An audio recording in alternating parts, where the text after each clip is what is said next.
So, since I had my vacation recently, the bus line that I usually take to school hasn't been running because of like construction work basically blocking it. Although it's kind of dumb, but anyway. And for like a week and a half, I was going on foot to and from school, and it was very warm and miserable. So that was great. It also was absolutely murdering my feet and my joints, but recently I've changed to taking my bike to school and from school. So it's not killing my joints anymore, but it is killing my legs. At least it's just killing the muscularity, because I hate biking and I never have, like, enjoyed the feeling of it. I think my seat is also too low and shit like that, so it feels ass, but like, I am basically struggling to make my legs not feel like ass. We finally got them up. Goddamn, that was a bit of effort. That aside, I'm coming home and arriving much faster, so it's pretty good. And maybe one day I'll get used to it and muscles will catch up and everything will be fine. But until then, we get to struggle. It is around 30 days today, and it's gonna be even warmer tomorrow. I'm very happy. Hello, guy. Yeah. It's weird, I never liked biking. I'm generally not much of a vehicle guy anyway, in the first place, but like, I specifically never was particularly fond of biking, even when I was otherwise, pretty fit. I used to be, like, sports cube, a little bit at least. But even then, doing like biking trips and shit was always kinda ass. Never a big fan of those. 30 what? 30 degrees Celsius.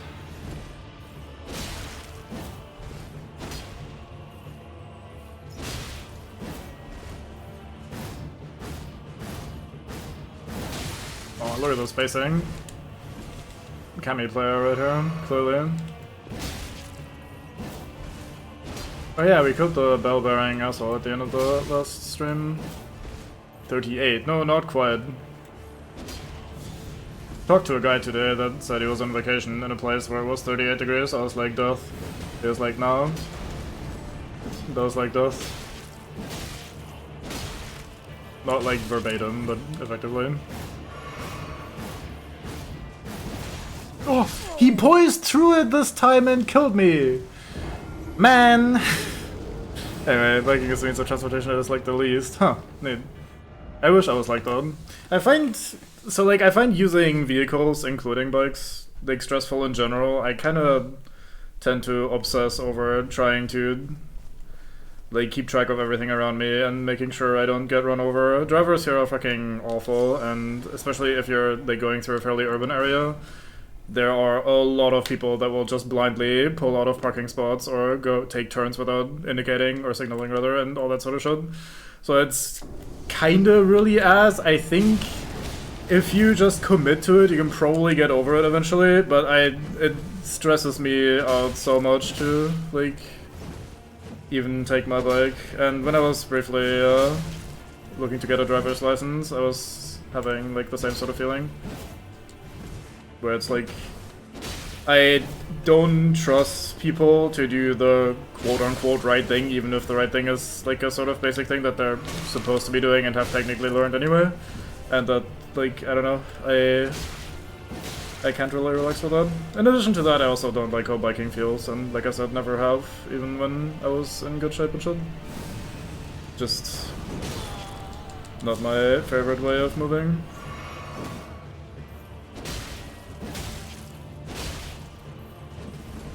Maybe I was doing sports until I bring to work and back is a good way to stay a bit, yeah. I was thinking that walking back, like walking there and back would be better, but I think ultimately I'm actually at least sweating more. That one-shots me. I thought I could quickly like tank that and almost kill the boss in the meanwhile. I'm okay. I need to not get hit by that. No, I know. But yeah, I thought that walking would be more beneficial at the end of the day, but I think I'm actually like sweating and suffering more from biking, so it's probably making me work out a bit more in that regard. Probably not enough to like still healthy or be in better shape, but still. Mainly through forests without car traffic. Yeah, the current route I now have to take to school and back is actually pretty good. There's only like 2 small instances where it intersects with traffic, and it's not so bad. Which is part of why I'm doing it anyway. And the other part is that instead of walking 35 minutes, I'm now biking for like 15 to 20. And that is quite nice. Now on my way back, there's a very large... Well, maybe a very large hill is an overstatement, but like it goes up ways for a pretty long time, and it is murdering me every time I come home. Like a very long, drawn-out incline. And right before that is a fairly steep incline. So the end of my trip back is absolutely nightmarish, but at least by that point, even if I only barely pull through, at least by that point I'm home and can chill, even if I turn into a sweat monster at the end of the day. Probably won't bother anyone. You are joking with this fucker and his poise on that. Why did we get to stagger him out of that the first time, and now he's always just poising through? I guess I have to respect it every time. That's annoying. But yeah, this is an instance where we can really, or at least I feel like I am noticing the whole, hey, we're level 1 and everything hurts like ass quite a bit. Because fighting this guy in general isn't particularly hard. There have been many stretches where I've just been hitting him over and over and not really been in trouble, but then when he hits me, I'm immediately in Giga Danger Town. So like when the fireball hits me, I immediately die. If his weapon art hits me, I immediately die. If a normal attack hits me, I'm one anything away from dying, so... I'm just gonna respect it, I guess. See, I don't like respecting shit like that, because it turns it into a massive waiting session.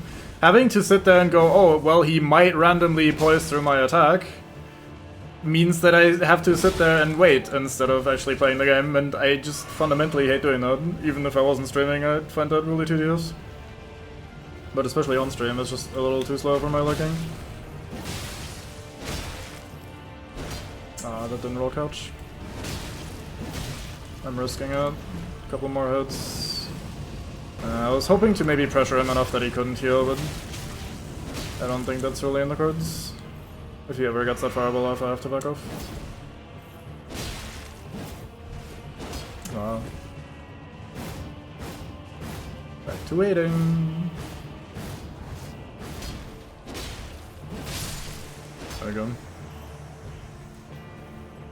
Ultimately, it wasn't that much of a stretch of time that I had to spend not doing anything, but still, it just rubs me the wrong way. Just like not fighting that much. Yeah. I don't mind it in some boss fights, because there's usually a lot of spectacle to it, and that like tides you over a little bit, or the attacks themselves aren't that long. So like, an easy example that I'd usually pull from the hat when talking about that would be something like in Monster Hunter, when you're fighting Teostra and it does the big ol' supernova, then you just like, you're inclined, and or rather heavily encouraged, I should say, to move away from that, because the supernova is this big massive fire explosion that is probably meant to kill you. So, like, you just walk away, like, you need to panic a little bit and sheath your weapon in time. With some weapons that's pretty hard. You get out of dodge, and then when it's over, you can go in there, you even get a tiny punish, and then, at least usually you get a tiny punish. And then you can continue the fight.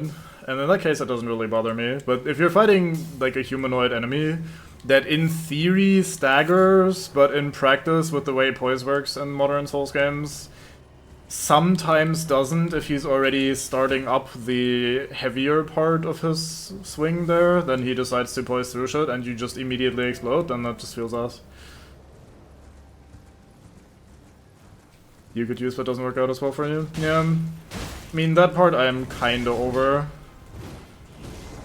Never been that much of a guy that's like, oh, I hate that the AI gets to do that, well I don't. Like, it's kind of just a different situation, so that part doesn't bother me as much.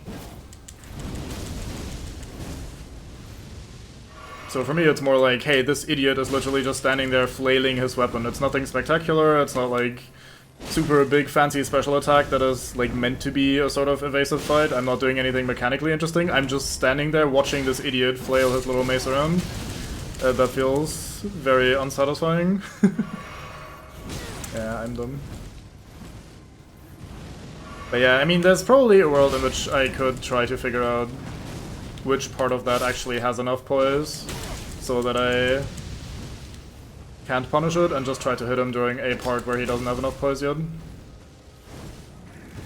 Because in general, poise in this game and in Dark Souls 3 works on a like basis of which attack are you currently doing. Feels hooked, man.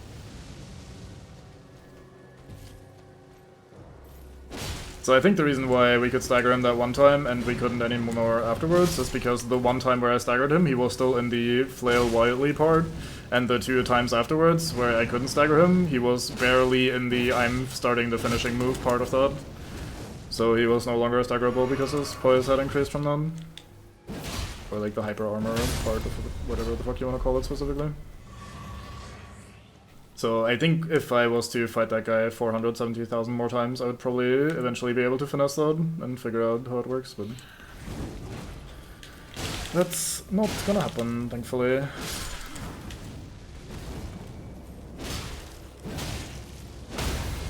I was hoping that would make him bleed in the stagger, but we also got the crush, so that's nice.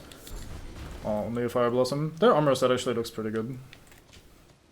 Wouldn't mind getting a piece or two of that. Probably goes alright with the red hood as well. It's not quite the same shade of red, but pretty good. Fire, spur me. Spur me. Firemonk's Prayer Book. Isn't this also where you get, oh no wait, from the Prayer Book you get Flame Cleanse Me, right? I remember this being the place where you get that miracle. It's a pretty good one. I whistle, nothing happens. You call for help, but nobody came.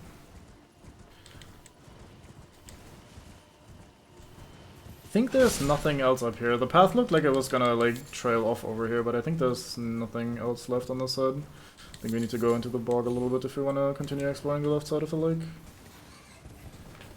So I don't really have much of a plan or a route for in which order I want to explore the lake in general. I have a couple ideas of where things are, like things in general, so like hotspots, dungeons.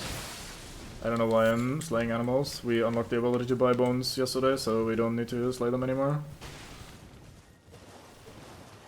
So I know of a couple of things. I think we already missed a dungeon over on this side. I think it's on the cliff face between over here and the part over there where we got up. There's also these little pavilions, or whatever the fuck you would call them. Maybe pagodas or something. Little shrines, towers, whatever the fuck. That have Ria's questline, which I definitely want to do. We meet the guy that sells prawn. We meet Patches again. Oh, it's this dungeon. I think this has a Bloodhound Knight guy at the bottom of it. I remember doing this with Bango and company recently. Let's just rest properly. Let me actually go back to the bonfire and equip a different Ash of War on the Flamberge. I'm not really enjoying the Stormstone that much. We could try this one. That gives us a little projectile. It will probably not inflict bleed, but we can see if the damage is any good.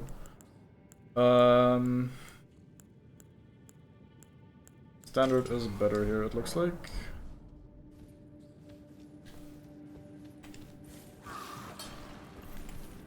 Nice try, buddy.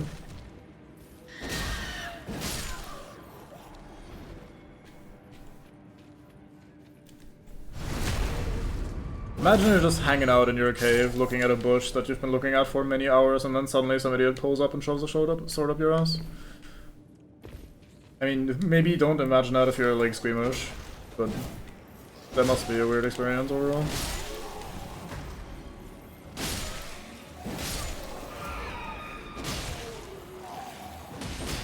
Aha, I poised through it, get outplayed, idiot. Man, so I wrote this on the Discord yesterday as well, because I had this thought as I was brushing my teeth and getting ready to go to bed.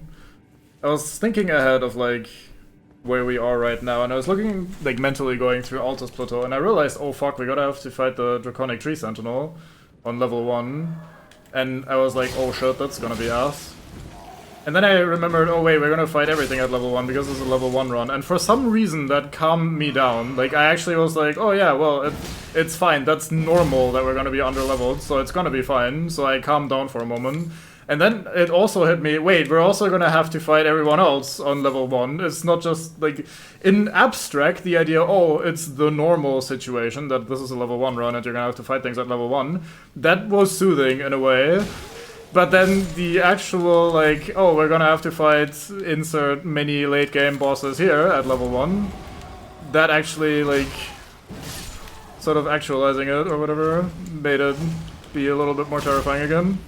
But it was pretty good, but it hit with the swing and the projectile. Oh fuck.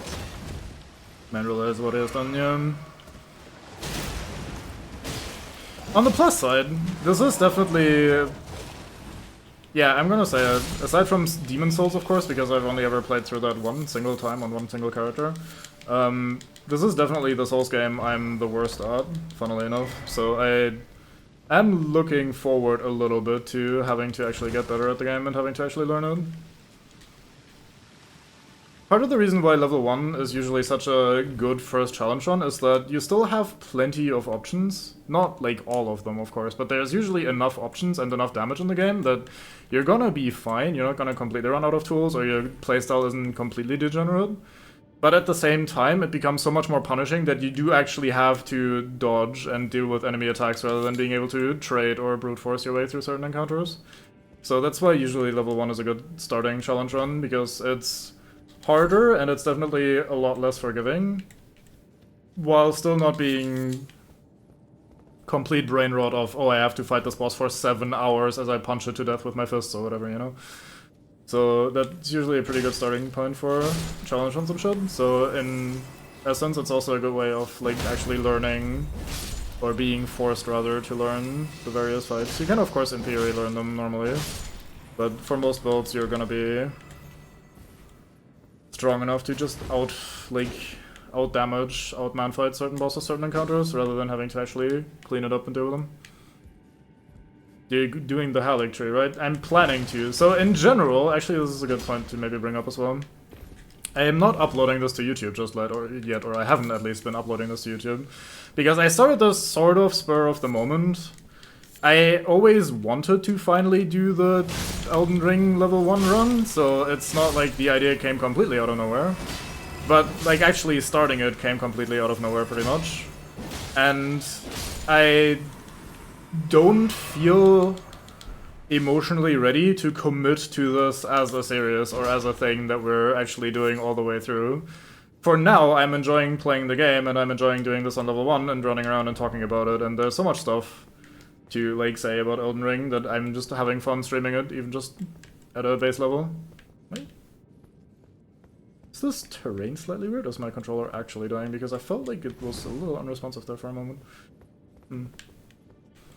But yeah, so I'm enjoying just playing the game for the sake of playing the game, and level 1 gives me a good baseline to play the game. Like, it gives me a good reason to play it and a good basis to, like, talk about things and experience the game in a different way. But the idea of sitting here and saying, like, oh yeah, we'll do the Halic tree, is kinda terrifying. Ow. Not just because of the difficulty, although I'll probably be fine, but mostly because it's such a massive game. Like, at the end of the day, even if I was to stream this, maybe not literally every day, but almost every day, like we're currently doing, that would still be multiple weeks of frequent Elden Ring streams, especially with the sort of completionist approach that we've been going for so far. And the idea of committing to that and saying, like, yeah, I think that's a thing we will do, is not something I'm really comfortable doing, which is also part of why I haven't uploaded this yet. Yet we've been getting a couple sets in already, so I feel like maybe I should start uploading these, because there's already enough there to, like, do something with it. There's no Stake of America here, is there? I think this is one of the ones where you have to run all the way through.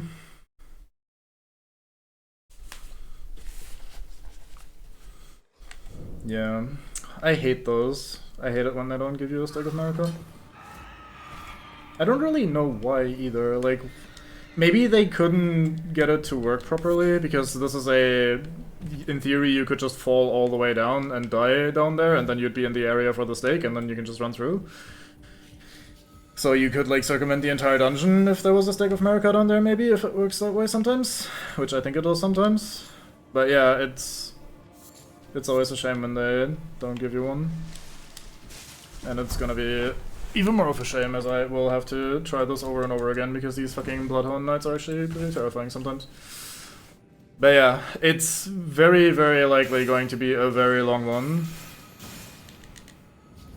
Especially when we hit that point where I don't just take a couple tries on a boss, but like an entire stream for a boss or something like that. Oh, that didn't stagger you. That was greedy of me, but I wanted to try.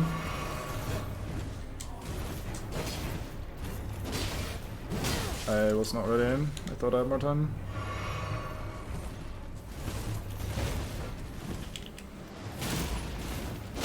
Oh, I was gonna say, please stagger at some point. And then I didn't get my crit, so now I'm in trouble. Ah, that has so much delay, fuck. Yeah, I'm not very good at this guy's moveset. Usually when I kill the Bloodhound Knight, it's either like by myself in the early area, and then I'll probably already have like a +3 weapon, and he's not very strong, so I can just kind of run him over. Or I'm killing him alongside Blight for the quest line. Like I think we did this time.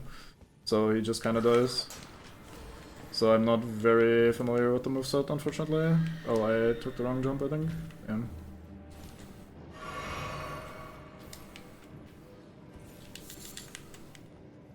But yeah, this sort of shit is why these Stakes of Marikath like were such a good idea to just add to the game overall. I guess I can do this and tank the loss of the flask. Like having to run all the way back down here on a challenge run where I get like 1 or 2 shots this bit off. Although it is funny you're asking about the Halleck tree, because if we are committing, and or rather if we are going that far, like if I will be doing this run that long, I will consider doing the DLC, which is not spoilers, but is a little spicy. As like, I mean, I guess that is in the most technical of senses that would be spoilers, but like you would expect the DLC content to be a little hard, right? So I don't think it's actually spoilers.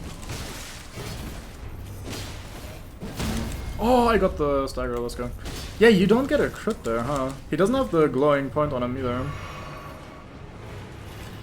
Oh, that attack is so slow.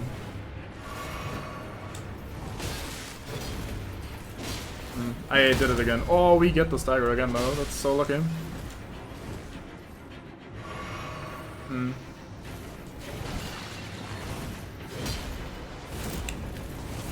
Ooh, he's dodging, like, diving. Oh, I almost had the timing. Wait, I had the timing for the first attack and then the follow-up hit me. Can you not roll that? Is that a roll catch? That's guaranteed. Maybe if I delay that a little bit more, I roll to a different direction.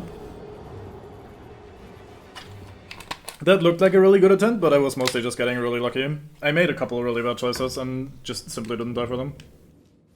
So that attack was not nearly as good. One thing I definitely need to do, and I should try to focus on that before I commit to going anywhere else into tougher fights, is I should try and get the Opaline bubble tier, or whatever the fuck it's called. The one that gives you a one hit of absorption, basically.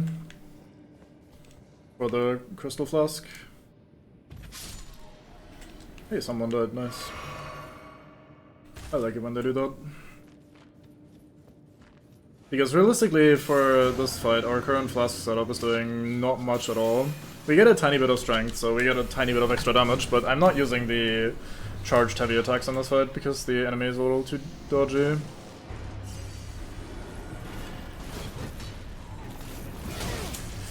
Follow-up is giga slow as well, not great. Okay, so from that stance he either goes into the quick swings, which I'm a little terrified of, or into the ground slice here. Oh, wow.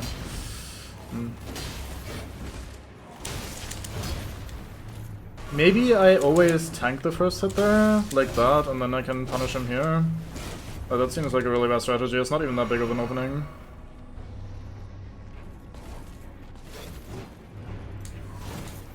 Okay, if I roll that really early, actually, that works out. Oh, I went under him. I didn't stagger him out of the air this time, which always looked a bit sick on the last attempt, but at least we didn't know him. Okay, that guaranteed has the follow-up even if the slice doesn't hit me, good to know. I can probably drink here, yeah. We got confused in the terrain.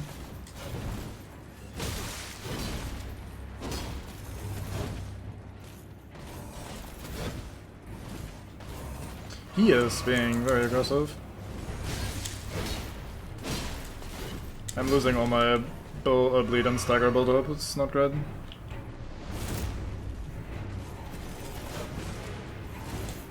Yeah, if I roll that early, we're good. If I swing there, I move out of the way of the overhead automatically. But I don't hit him either, so it's not actually that beneficial. There's the crumple. Oh, we do get a crit even without a glowing spot. I just need to be close and on that side of him, it seems. Nice.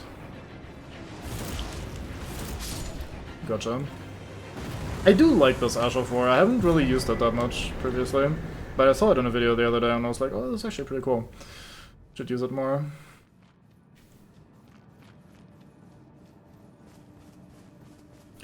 And our reward, because this is actually a pretty important one. Although we did this out of order, but our reward is a lady with broken legs. Hello. I told you that I possess, or have you caused my other? Don't worry, I'm not gonna force you to take anything, or not gonna like try to force you to give me anything is what I'm trying to say here. Slumbering Wolf Shark. So she has a thing for us, even though she desperately claims she doesn't. She's an Albinauric, she has one half of the... I'm gonna say rolled medallion. There's two medallions, I know one of them is called rolled, and I have no idea what the other one is called, I don't remember, so I'm gonna send it and say it's the rolled medallion, or rolled or whatever, I don't... We'll just call it rolled medallion from now, for now, and it's gonna be the correct one.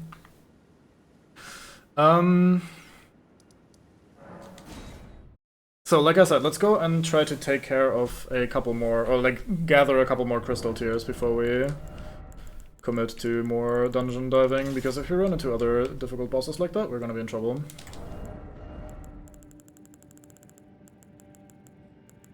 But yeah, another thing we'll soon be doing, which I realized, and is also part of why I was a little bit like, oh shit, panic, is we'll be doing Carrier Manor pretty soon.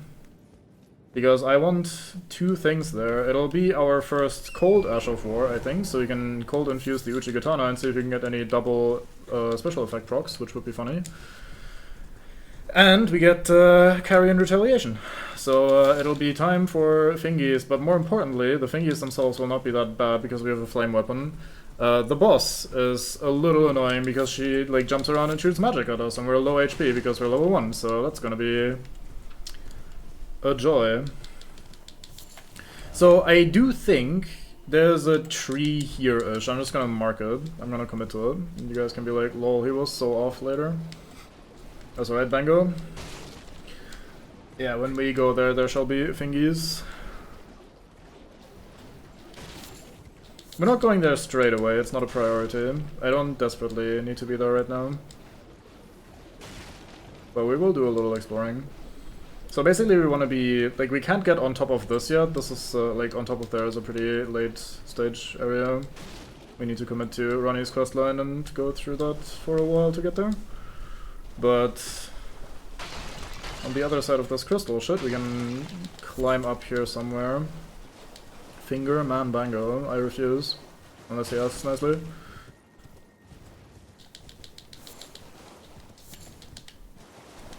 It's a reference to a... it's not Looney Tunes, goddammit brain. One of those not quite Looney Tunes, but like similar style shows. By like Fingerprints, I don't think so. Like that line. I'm sure some of you know what I'm talking about, the others are like Animaniacs, there you go, thank you. Who needs a brain when you have viewers that can actually think? God, you guys are so useful. They have a little joke like that. That I'm sure made many a parent do a little giggle. Well, their kid did not understand what was so funny. Hello, Crab. Goodbye, Crab. Let's move on before Crab. Keep moving on. Pretend Crab was not seen. There's no Crab. There's only Zool or whatever. Just moving on with my life right now. Hello, Nefalilu. Have you seen any crabs around? I don't think you have, right? There's no crabs. Grab is actually not coming for us, we're good. Justice to let the scars. Yes, Nefelilu, you're awesome. I agree. You're a Nefelilu warrior. Soon you'll be Nefelilu fatherless. But you're better off without him. Fuck that guy. Lorvold here. Look at all these Albinorics. We're not fighting those. Why would we bother? The worst of all known to mankind. That one feels a little silly. Not so much because, like, oh, the well is filled up, but rather because, like, the way it's just the rest of the ground in there. Like, it's... The ground builds a little, or, like, forms a little hill, and the well is just, like, right on there. Like, just... They put zero effort into making that look slightly better. Outdated Gen 1 Albinoric models, hell yeah. Hey you, disease. I don't think there's anything important here, yet I always come here for some reason. There's like one item, maybe a rune arc or something like that. Crystal sword. That's almost as useless for me, I think. I feel like there's something in my eye that's gonna be annoying.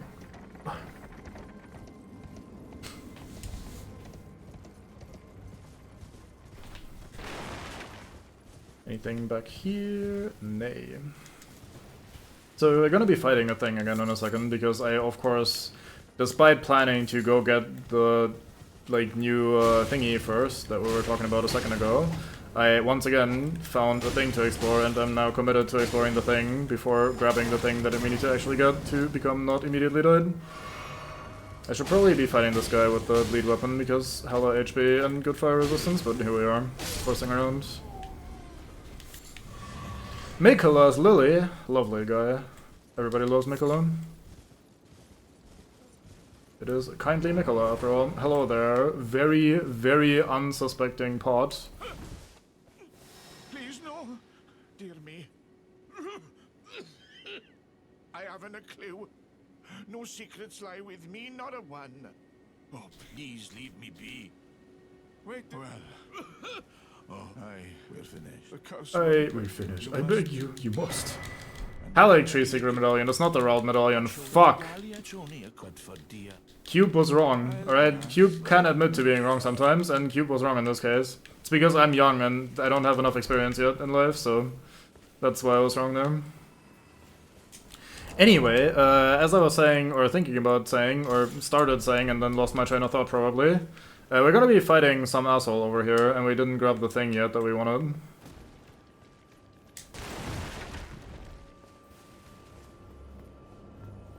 So over there is an Omen Killer, which is a little bit of an annoying enemy type. They're not awful, but they are a little annoying.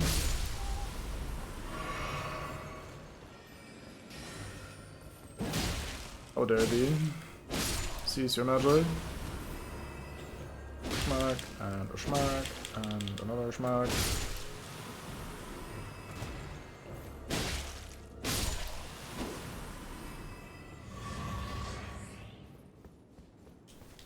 One thing that I will actually agree with Bango on, even though I've usually argued against literally every single thing he's ever said in life, is that the fact that some of these scarabs, or I mean that's not literally what he was saying, anyway, the notion is basically that the fact that these scarabs all, or some of them look like they're just the I give you some health back scarabs, but then they actually do other shit, is a little ass. Like, sometimes the ones that drop shit don't look like they should be dropping shit. I think it would be nicer if they made it consistent so that the ones that give you health flask always look exclusively like health flasks, and none of them that look like that also give you like Ashes of War or something like that. And same with the magic ones. And yet you occasionally run into one where it's like, this looks like it will give me some health, so I'm not gonna bother killing it. And then it turns out, nope, you were wrong, that guy was actually gonna give you something useful.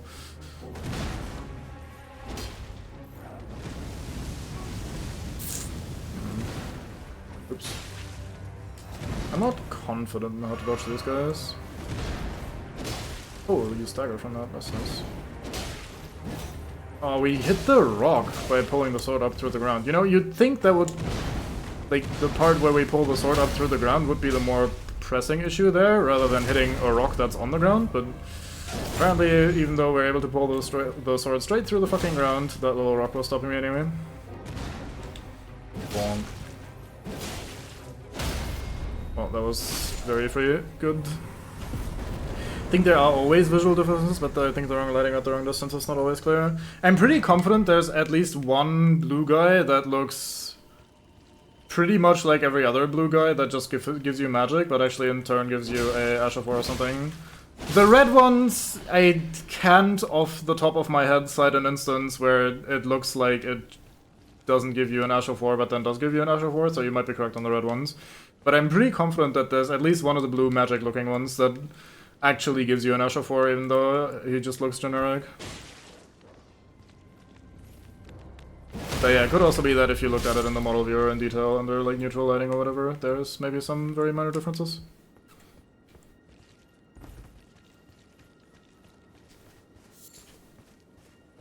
Man, at least make them stand out more than if that's the case. Like, even, like, whether or not I'm right, assuming that they are only very minorly different and it's hard to tell in the light, then just give them a little bit more of a distinction.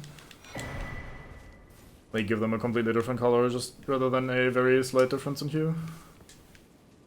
I think we're done over here, right? I think we just need to talk to Nephelilu again. Anyway, so that Albinauric guy that was hidden as a pot that we just talked to is like, oh fuck, they're killing all of us, help. Which is a little ironic because as we went in here, I wasn't trying to kill any of the Albinaurics, but the Albinaurics were attacking me. Like, they were attacking me first, you saw that. This is not cubes talking shit, this is like on camera video evidence of the Albinaurics attacking me before I attacked the Albinaurics, so I mean it's kinda on them. Anyway, they're like, oh god, they're killing all of us, help. One of us fled and has the other half of the medallion, you gotta help us out, please be a pal. And I was like, yeah sure, and so he gave me the medallion. And maybe I didn't even say, alright, I'll help you out, maybe he just assumed that I said that. I don't remember there being a dialogue prompt where I can be like, oh yeah, I agree, or oh no, I don't agree. But anyway, he basically told us, hey, go and be a buddy, help us, we need to find the, like, secret place for Albinaurics, like the good place where all Albinaurics are supposed to be and want to be.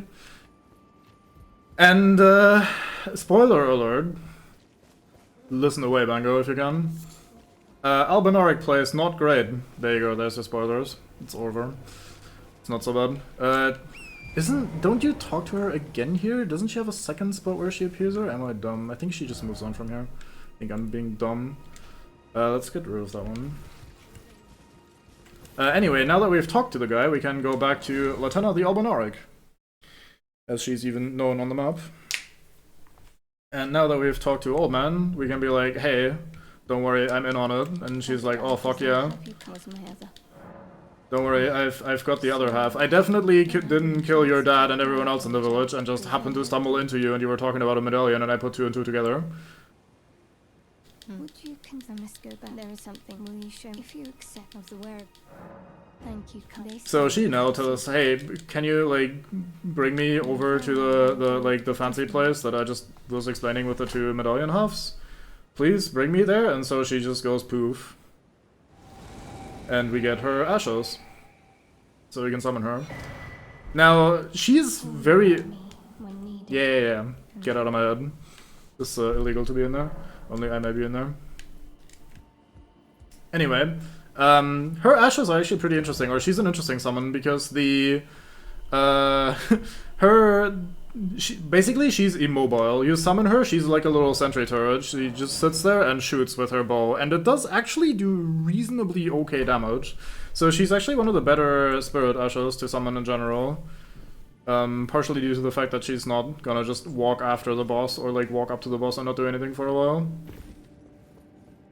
I saw a video, I didn't watch the video, I saw that it exists, I saw the thumbnail on YouTube where someone was like, can Latenna solo the entire game? And given with a video title like that, the answer is probably yes, where they went through and summoned her for every boss and probably, I assume, I didn't watch it, just kited the boss until she killed them, which I imagine is actually possible, and I wouldn't even doubt it. I remember using her a bit on my first playthrough, and she's pretty good, so... She is definitely pulling her weight on this bargain. Or, like, she's pulling her end of the bargain of helping us out here and there. Now, she won't on this playthrough, because so far we're planning to not summon anything. That might change later on in the game, when things get really annoying and really strong and really tough, and I don't know how to do with it anymore. But for now, the plan is to not be summoning, so you won't see her, which is a shame. I mean, we might just summon spirits every now and then on the environment to be like, hey, look, this spirit looks really cool, and then we just like move on with life. There's at least 2 instances where summoning a spirit... Oh, I should... Bango, listen away again for a second if you're still listening. There's at least 2 instances where summoning a spirit is part of a puzzle. Or like part of a little mini quest story thingy that you can do. So we'll be doing that most likely. Bango, if you're still not listening, you can listen again now.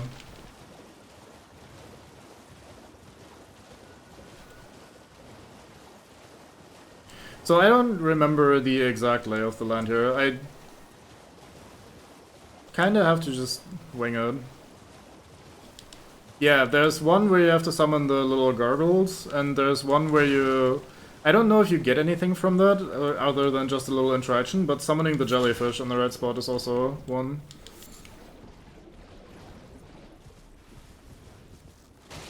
Like, bringing Aurora to the place that she wants to be is a thing, and another one is summoning gargoyles in the red spot. There might even be a third, but those are the 2 that I'm thinking of. Is she of the people that raid on wolves? She do be. That's why she was sitting there with her dead wolf and being like, fuck. I think that's part of the, like, first generation Albinaric model thingy, is that she, like, her body is not great, but she can sit on a wolf and shoot arrows. This one we need a gesture that we don't have. We need to use erudition. Erudition guide us. Thank you, America. We will try. What the cap is a gurgles? Gargoyles. Sorry, as a long-time Dark Souls stream watcher, I have thoroughly ingested the word gurgles. Is this not the one where you have to have the emote? Nope, you just go around here. Never mind. There's another one where you actually do need the erudition gesture. We can just jump on this one. Be cheeky. Yeah. That one, indeed.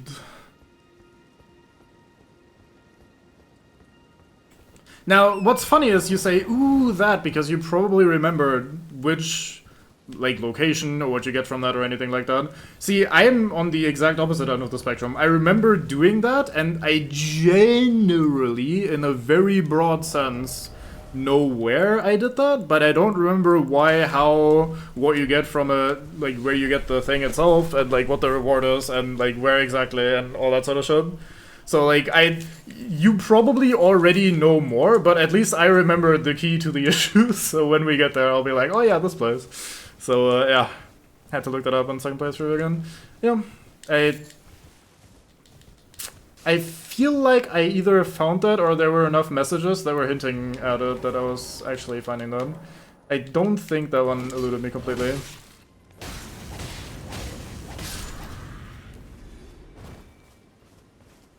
Right, so if I recall correctly, either this tree or the one over yonder, you can kind of see the tree top past the academy.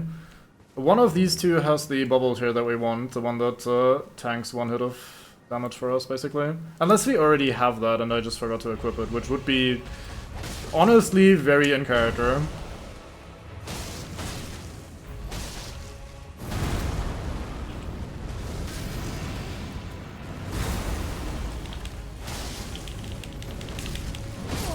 Oh, I was being greedy trying to use the follow-up to the weapon art.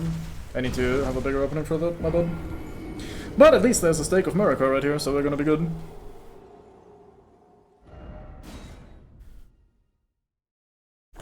America, fuck yeah. So let me make sure I understand how this works. Yeah, that's not too long of an animation, so we just kinda barely didn't get away with it. Unfortunate. Hey, guy!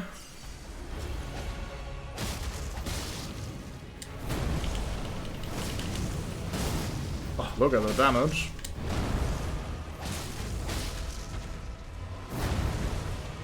That's why we went to Caelid and gathered Flame Strike.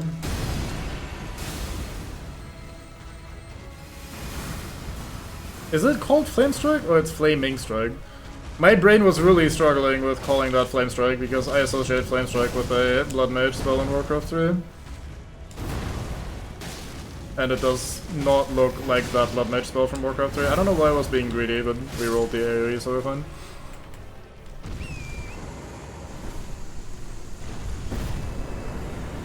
Enemy felled. See, it's a tree, so we felled it. Cerulean and Ruptured. Unlucky. We probably already have the one, don't we? I'm making myself look like a complete fool, going like, oh, we'll get the shield tier, and we already have it. Because I feel like you get that one really early. But it's technically still pretty early, it just took us a while to get here, so I might just be, like, brain scrambled. But there is a second tree in this area, and I do consider Liurnia to technically be still pretty early in the game, so I might not be a complete fool, but we're definitely... Or, well, I say we, just to drag you down into the mud with me, but I am definitely at least a little bit of a fool. Is there something in that corner? I feel like there might be something over there. Like, not anything major, like no dungeon entrance or anything, but I feel like there might be an item or something lying around. I just want to explore that. A pretty big little dead zone, dead end thingy over here. Oh, there's a Trinos Lily. Cute.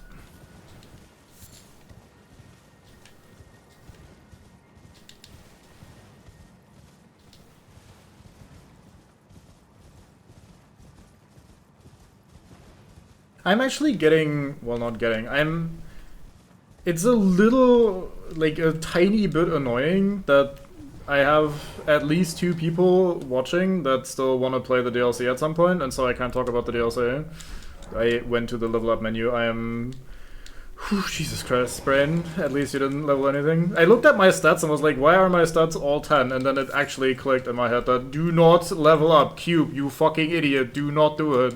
And so I managed to stop myself. But it was getting close. It was getting a little spicy. I forgot to pick up a thing that is missable, so let's go and do that right now before we continue this questline. But yeah, it is... No, it's not a problem. I'd rather just have you hang out and just not talk about it very much, or like only allude to it here and there like we did earlier when I said the DLC is kind of hard. But like,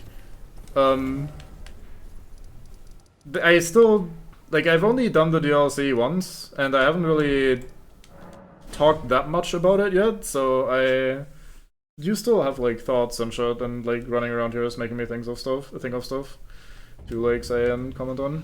Anyway, so we go here after we kill the boss, and we get the Bravo gesture from Vare.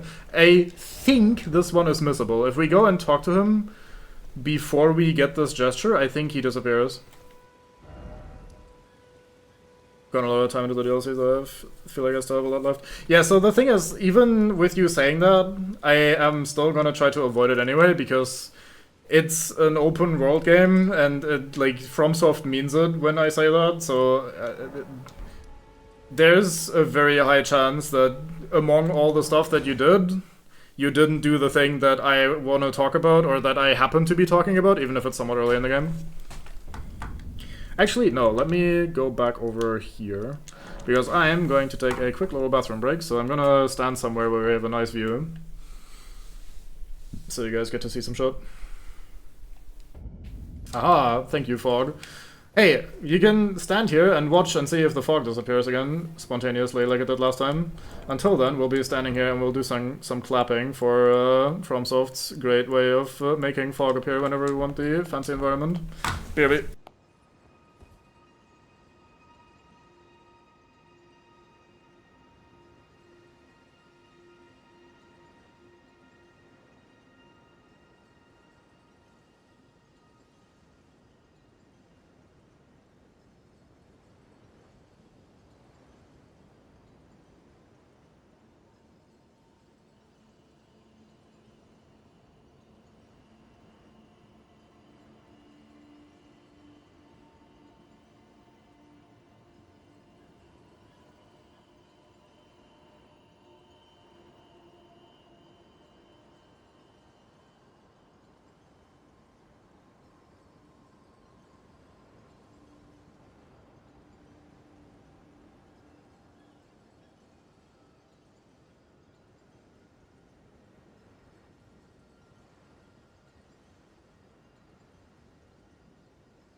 Yeah, so the second person is Bango. However, the thing is, Bango is also...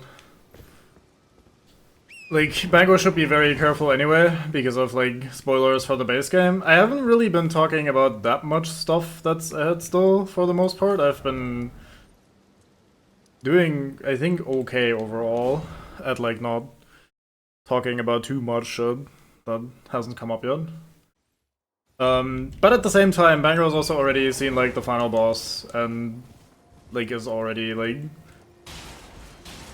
not the most blind person in the video game, so he's probably not super worried himself. Yeah, I don't think he's seen anything for the DLC, so no need to spoil that. But on the plus side, anything I do say about the DLC, he'll probably forget when he gets to play it in like 6 months or whenever he arrives there. So, at the end of the day, I'm not that worried about him. But regardless, I'll try to not talk about too much shit that either hasn't happened yet or is part of the DLC. I mean, it's also just like a little bit of a kindness, right? If I'm doing something in the base game and it's still somewhat recent after the DLC even came out, then you're probably not the only person that hasn't finished it yet or hasn't had time to explore it that much yet. Or is still saving it for later anyway.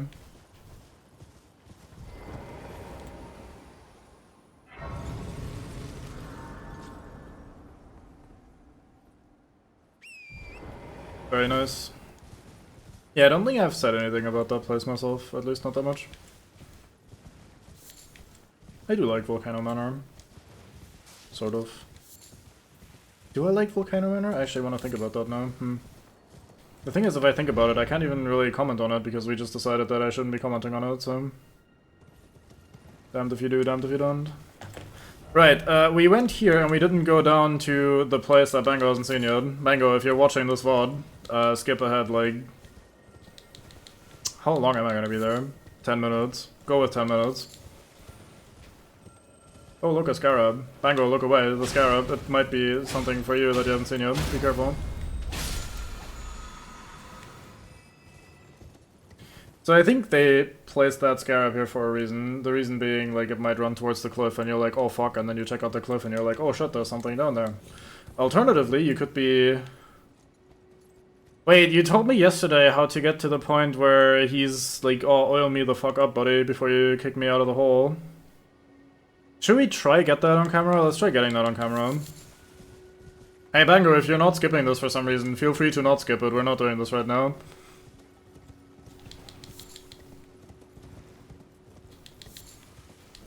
We're gonna have to do some Kaled stuff before that, right? That's not so bad. I don't think there's anything here that I desperately need right now. So we don't need to be on the side. Okay, fuck it then. Let's start checking out the center a little bit. That's alright, Turtle, of course. Hello, hello. Yeah, I agree. The Three Sisters one I find super obvious because it's very close to the cliff and it basically always beelines for the cliff.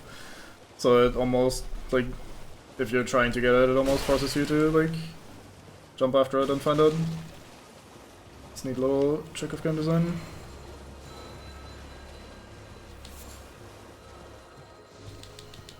So, these ruins. I don't like these ruins. There's one minor reason and one major reason.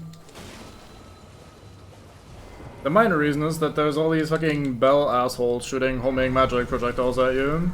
The major reason is the other guy that's here. That we haven't made spawn yet. So let me think about that. If we try this... I haven't upgraded the bastard sword yet. Can you maybe give me a second? For fuck's sake. Let's try... We upgraded the claymore. Let's give that sacred for now. And see how well that thing fares against our not good friend over here. I don't know how to best do this, because there'll also be a bunch of ads spawning, and I don't think I have the HP to do any trading. At least not a lot of trading. There's a guy on a horse right there. But I don't think he'll interfere. Let's try staying on the outskirts first and try to pick off some of the caster dudes as they spawn. And then when Mr. Fuck You spawns, we'll try to take care of him.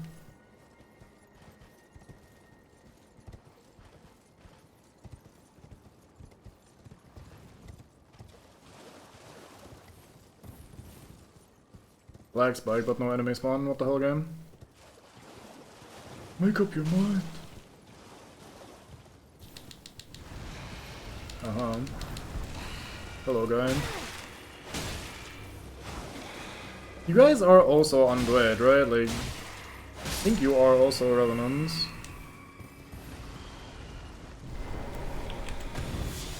We're on the Bastard Swords, though.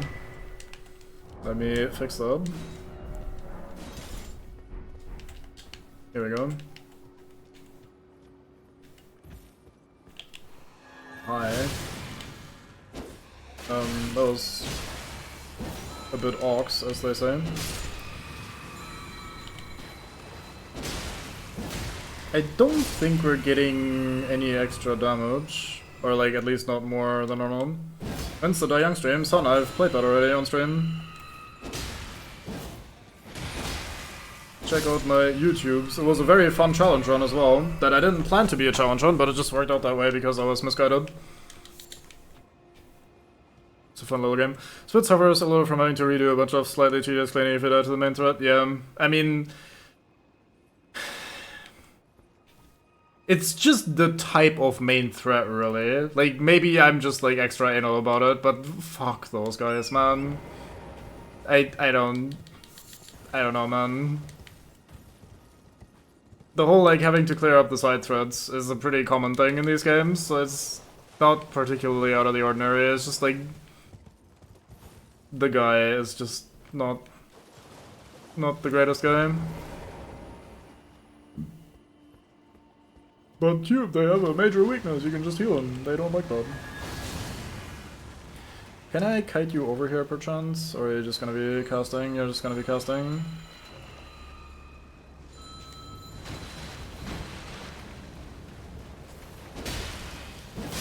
See, I don't wanna get too close to the center.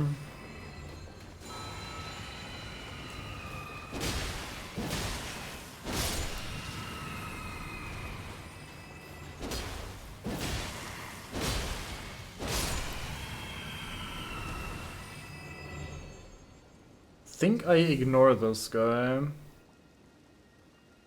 and just get ready to deal with the big man now.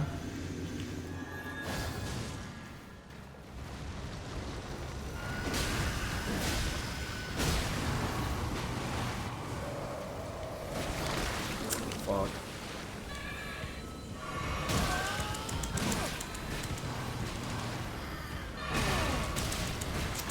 The projectile spam is not helping. Please stop, you asshole. Oh, they don't need to be that curvy, do they? Oh my lord. Oh, fuck me. Oh my god, I'm so far away and they keep tracking so fucking well. Okay, I can't ignore that guy. I was happy that I got some extra damage on the Revenant as I was spawning, but I literally cannot ignore the shooty man because he just keeps chain firing those fucking things. And just the fact that he exists is already, like, tilting me off the entire fucking world.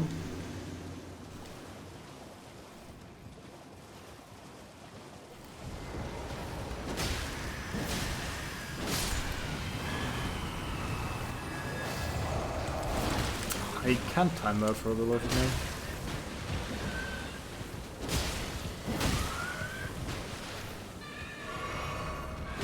Oh, that far away? Then.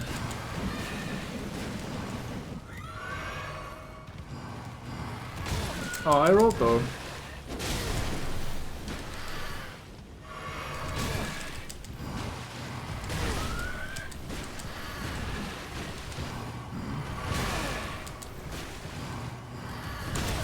I literally couldn't sprint away from that, that's right. Oh my fucking god, can you do the poison spit for once in your entire life so I have more than 0 seconds to interact with you?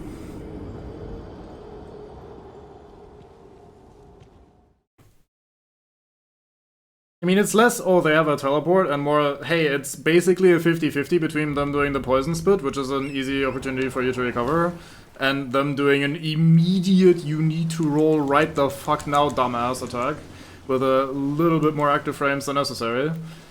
That is the actual problem there. I don't mind the teleport, it's just, like, also having to roll the dice, and I just roll wrong there 50 times in a row is a little annoying.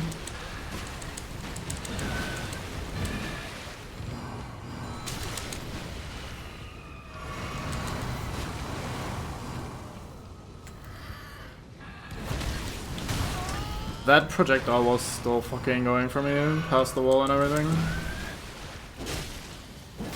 No. I don't, like I said, I don't really care that much about the teleport. I think overall this their, like, sort of flaily moveset. The fact that they have, like, that 800 attack series is really annoying. That charge that killed me on the first attempt is also really annoying. Like, they have a couple, like, normal things that are a pain in the ass.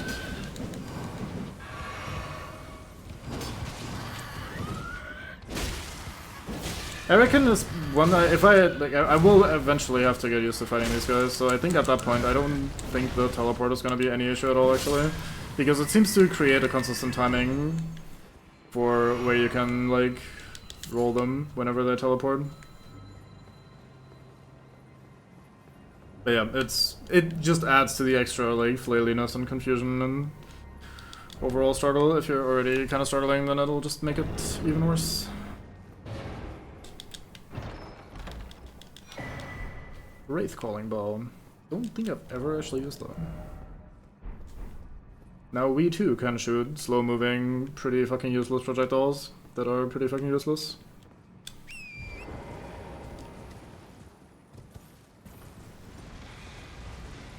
I did earlier say that I don't mind when shit is more useful for the PvE than it is for the players, because I don't look at them the same way, but that is an instance of an item where they might, like, need to make it work differently in general for players, because hey, you can shoot a shitty, tiny, slow-moving projectile every now and then that also costs you energy still to use. It's just not a very good item at the end of the day. From the enemy side, it's very, very nice to just have a bunch of assholes sitting there spamming that shit. Even just one guy being alive and spamming that shit is really painful to deal with. But for the player, like, that is not really going to be threatening any of the enemies very much.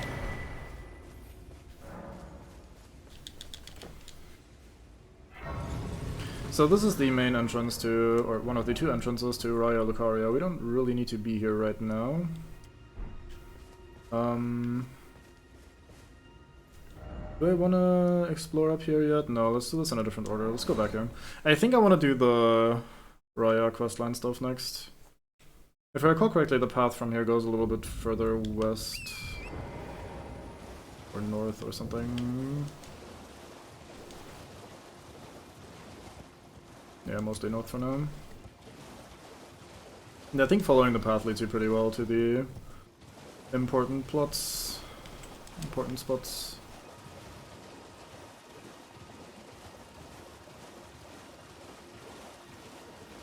Also, these little, Hello. Hi. These little shrines are handy little landmarks anyway, not just because you can use them to navigate, which... Meh. The fact that there's multiple of them and they all kind of look the same is making it a little harder to use them to navigate. But every time you find one, they always have little upgrade materials on them, and it's pretty good. I think it's usually Smithing Stone 3. This one doesn't because Rhea is on it, so you find something else instead, or Raya or whatever, but the other ones always have material for you. Now, there is a death bird here, and I think... I should double check, because I hate fighting these, but I think it drops the RTSR equivalent, like the Red Tear Stone Ring equivalent, which is called the Red Feather Charm, maybe, in this game? I don't know, I don't remember. Anyway, I might want that later on, so we might pass time tonight and see if we can kill some giant death chicken. Anyway, we get some interesting stuff here. He's also interested in us completing Raya's questline, which is neat and weird and unusual for Patches. Why would Patches care about anyone? That's a little out of character. He also tells us of a neat little trick. Why did I sell stuff so I can buy stuff here? I don't really need any of these. I guess we'll buy these just to have them. I guess we'll buy the sacrificial twig, fuck it. Cheers for that. No, I like Patches in this. I've said this before. He seems like a pretty good man. But yeah, I will try to kill this chicken. We have the Sacred Claymore, so it should be a little bit more doable, but in general, I hate fighting them. I think this is also a version that's a little bit stronger than normal, And if I get pulled too far away in a certain direction, I actually end up aggroing the octopus as well, which is not great. Okay, it's not the buff. Is it the buff version of the chicken? Is it the one that has the fancy special spell thingies? No, it's not. So it's a normal chicken, that's fine. There's a stronger version of these that have like fancy death magics. Ow. Speaking of death.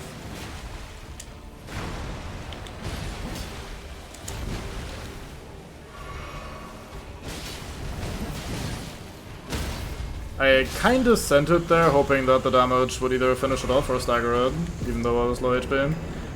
And the gamut print worked out, that was nice. Hey, I was correct, that is the red feathered branch sword. That's not quite what I called it, but we got it anyway. It is effectively the red tearstone ring of this game. So, I think there's gonna be two ways to deal with the level 1 run in the later stages of the game. There's either stacking defense, so you have a second or maybe third chance sometimes, or there is stacking offense, so you like can't fuck up, but as long as you don't fuck up, you kill shit pretty quickly.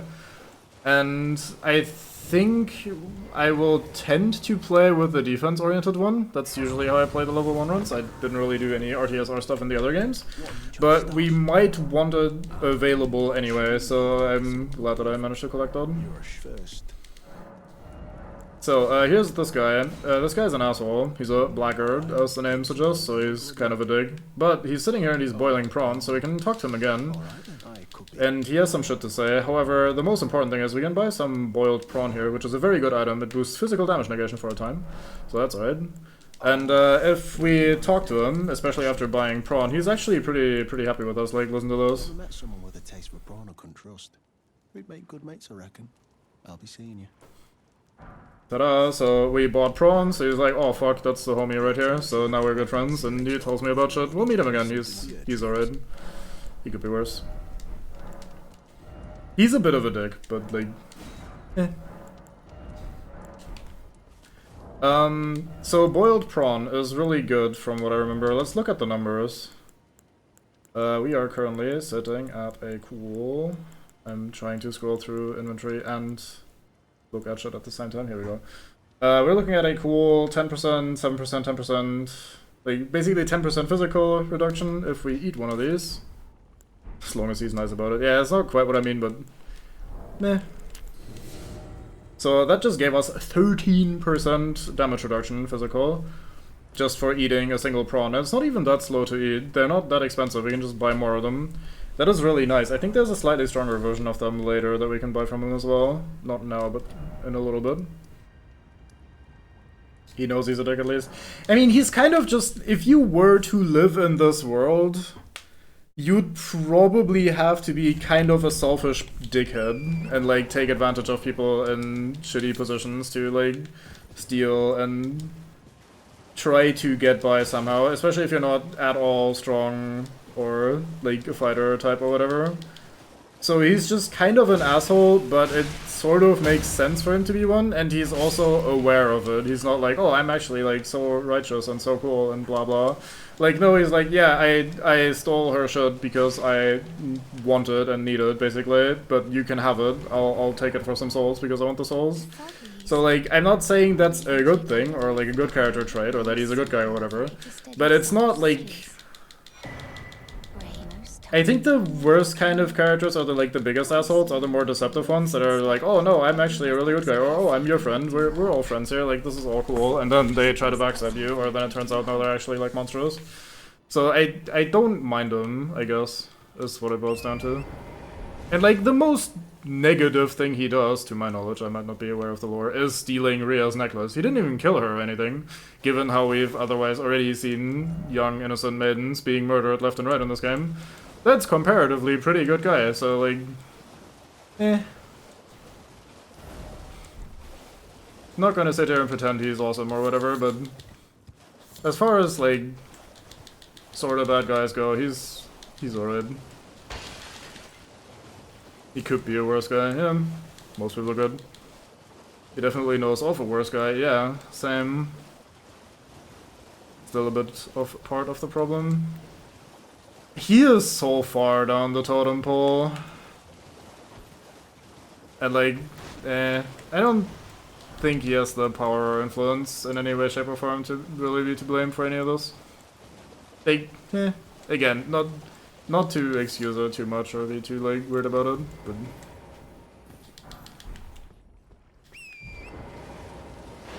could be way significantly worse. Anyway, we just spawned Satan. There's another Satan, look at them. There's lobsters in this game. They are death. People like to meme about the Dark Souls crabs, like the Dark Souls 3 crabs being death. They are pretty rough. But lobsters are Satan, so I'm someone that I don't mind fighting the crabs. I've played enough Dark Souls 3. Snoped. I played enough Dark Souls 3 that I'm actually pretty decent at fighting the crabs. I've said this before and then I died to a crab, so that, like, take that with a grain of salt. But like, I'm fine fighting a crab. Sometimes too if I have to. I'm the sort of guy that has cleared out Ash Lake and Dark Souls 3 multiple times, including all the crabs and shit. I went to the level up menu again. Someone please take this controller away from me. I do not fuck with lobsters. I do not fight these things. I leave. I don't kill them. I am not fighting them unless I have a really good reason to. It's not because I've never managed to kill one, but because they're always a pain in the ass. And the best part is, I'm sure Miyazaki knows. He was like, oh, people aren't fighting our lobsters. Hey, how about we give them a ranged attack? Oh, what's the range supposed to be? Like, how far is it gonna fly? How fast is it? So, like, speed-wise, yeah. Make it, like, instant. Like, what do you mean instant? Like make it fly at, like, XDD speeds to the point where it just, like, arrives. Like, it shoots and it arrives, you know? Like, basically hit scan. Oh, okay, sure, that sounds a bit weird. I guess they're not gonna make it fly very far. Yeah, about that. How about we make it 1.5 kilometers of range? Wow, Cube, you're overstating that a lot. No, it's actually that much. Look it up. They have genuinely, I might misremember the number, but it's an absurd number, like 1.5 kilometers of range for no reason whatsoever. So these guys are, like, Satan, and they know it, and, like, they revel in it. Guys like that are why I think the Blackguard isn't that bad.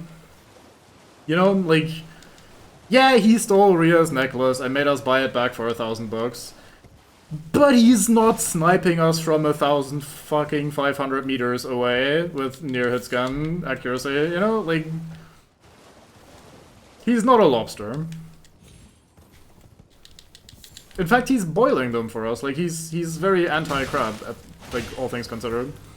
So he's on the right side of the war, basically.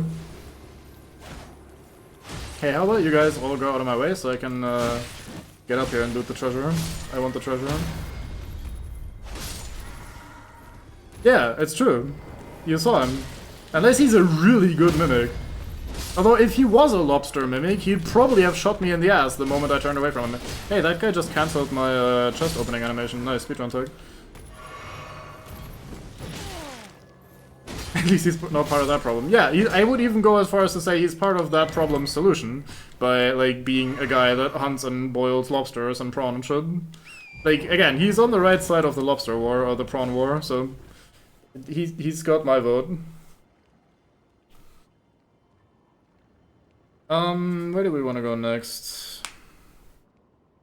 I think we've got most of the very relevant stuff over here. Let's go to this pavilion thingy and grab ourselves another bit of upgrade material.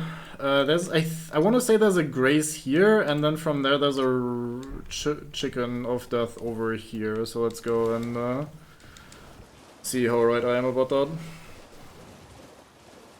Crustacean solation. I have no idea what you're trying to say, so I'll just say, yeah, absolutely, I agree. To be fair, besides lobsters, everyone is probably on the right side of that war.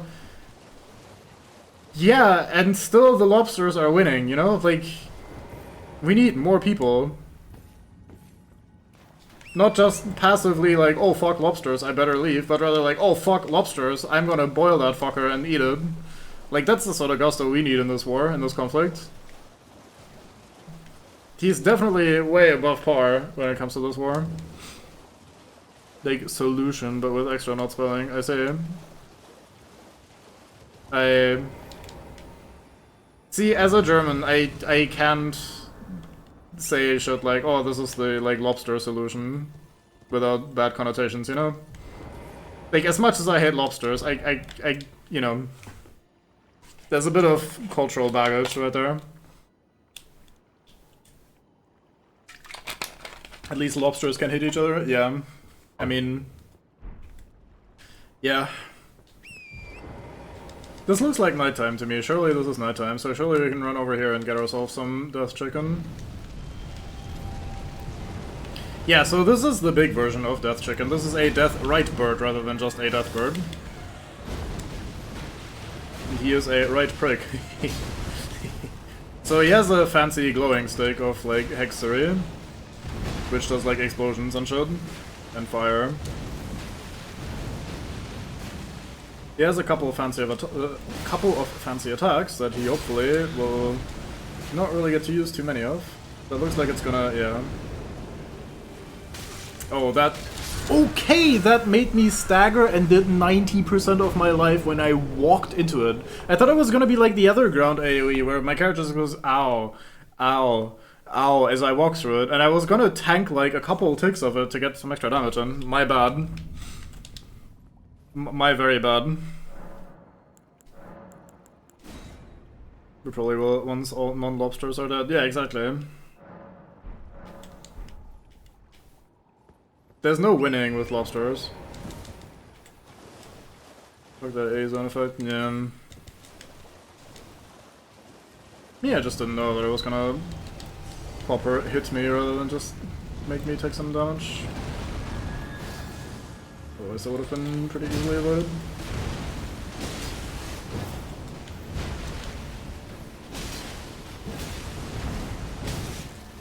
Ow. Ooh.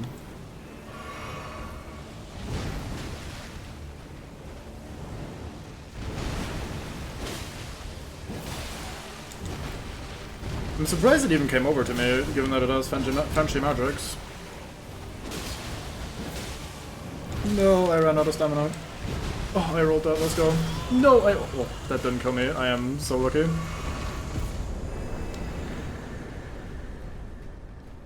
Yep. Oh, we get Ancient Death Rancor, which is definitely a thing we will definitely be using in this playthrough. But yeah, get fucked, Death Red Bird. It's been a while since I've actually had access or had used a sacred buffed weapon on these chickens, and boy is it helping. I guess now I understand why most people aren't as upset about the chickens as I am.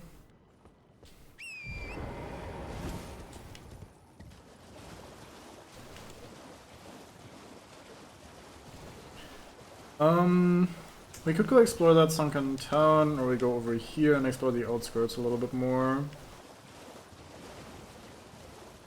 There's a bunch of stuff on the eastern side as well, like one of those trees with more crystal tears. Is there a rune arc or something up here, maybe? No, am I thinking of a different location? I can't remember. There's a lot of bell idiots over here. It's always a good sign. I think there's some idiot on a chair sitting here with an item for us. Is it down here?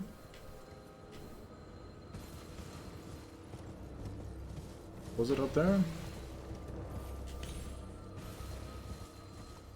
Man, this horse guy is committed to the case. Mysterious case of the fleeing cube. They take 1 million damage from Holy. Not from Holy, but from Sacred specifically, which you only get from like buffing with Sacred Blade and maybe 1 or 2 other effects. Like the anti-skeleton revivey thingy, like that effect gives extra damage to death birds. Not generically holy damage, although they're probably also like slightly weak to holy damage, I'd wager. But specifically the anti-reanimated effect thingy. Am I thinking of a different bridge? I swear there's like a dude on a chair here somewhere that has an item.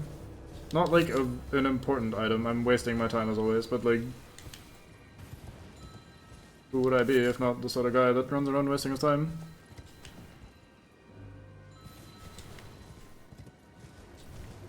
Anti-death stuff. Hell yeah. Oh, there's a teleporty scarab over here somewhere by the grace.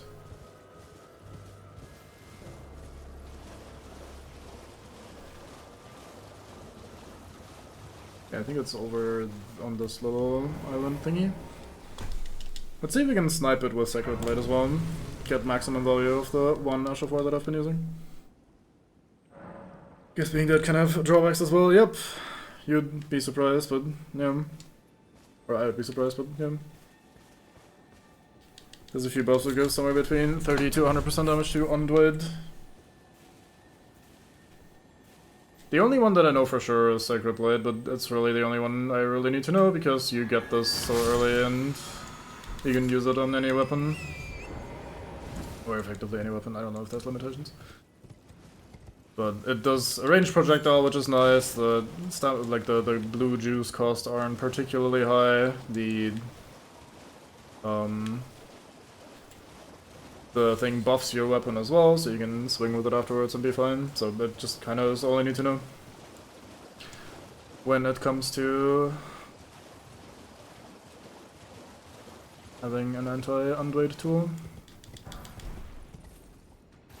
So yeah, these little shrines always good for upgrade material. Some very good stuff here. Golden Order spells arts do the same thing. Might be would make sense. So we're gonna do a little loop-de-loop here and bin these balloons because we get a Great Rune 6 every time we do it. We have plenty of throwing knives, so may as well. Then we'll go over here and do some more turtle puzzles.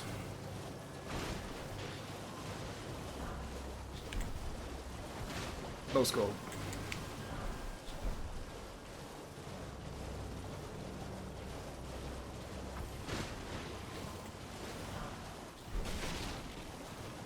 There we go.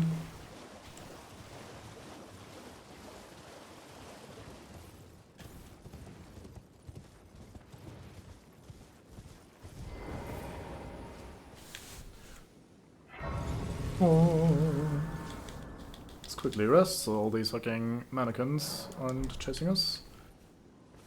Which I think, or marionette soldiers or whatever the fuck they are, which I think they've already stopped, but may as well play it safe. So, I want to say this one is slightly tricky.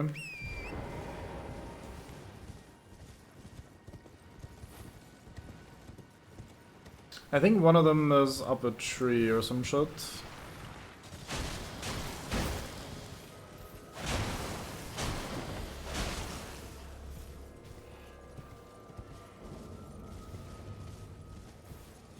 And one of them is on a little platform, plateau thingy that you can only access from above. Oh yeah, that's the tree one. Bonk.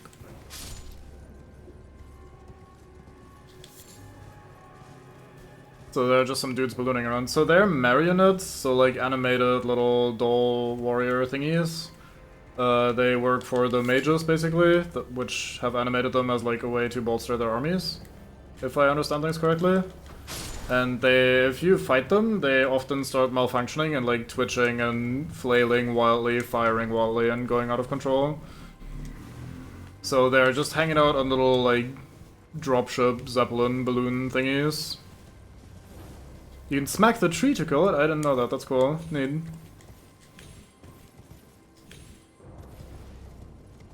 But yeah, memory tells me... Oh yeah, here it is. It's on one of these little side plateaus. This is definitely one that Bango would be upset at, I think. While I do think the little island gives you a pretty clean area to explore and like guess where they're positioned, I think it's still a tiny bit cheeky. So they drop down if you not kill the balloon first. Yeah, even if you kill the balloon, they do drop down and try to fight you. They're just hanging out as like little dropship thingies. Tetsu's Rise. I do hate the fucking... whatchamacallit? It's not quite a scarf, is it? But like effectively a scarf clipping through my shield. I love having a shield on my back because I think it always looks pretty sick. Same with like the weapon sheath and all that sort of stuff, but There's so many headpieces in the game clip through your shield if you wear a shield on your back. It's a little bit of a shame. I'm not that anal about it, like we've been wearing it all day and I've just not really commented on it or been that upset by it, but I do notice it here and there and I'm always like, man, I'm not doing anything weird or unusual or unintentional here. Why would it be like that, you know? Why make it so that the obvious normal thing to do has small issues like that? But I mean, fixing that is probably way more effort than it's worth, so. Unplayable. Took the words out of my mouth into your own. That sounds very weird, but that's what you did, so better get used to it. So there's a Grace over there. I should probably grab that before we go to the left. I don't quite remember what's over there. I think it's just a bunch of soldiers and shit hanging out.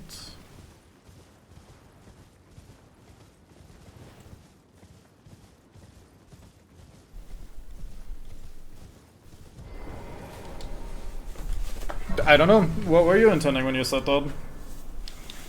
What were you intending when you were doing shit like that? It's not my call. Let's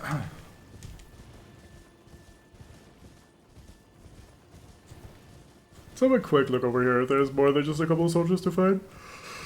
There's a bunch of stuff on the outskirts of Liurnia that I keep forgetting about because there's just so much and it's kind of messy. It's only around when it comes to collecting Valley to Chile. Honestly, that's the most important one. I think autocorrect has done a banger job today.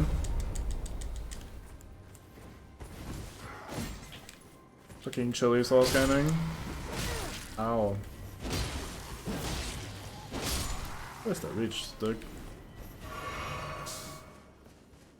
Oi, guy on horse, let's have a battle. You and me. Wait, that's you on the horse right here. Where'd you get a fancy horse armor like that? Did they finally put like buyable horse armor in the game? Thought we had averted that crisis. Well, anyway, GG's, go next.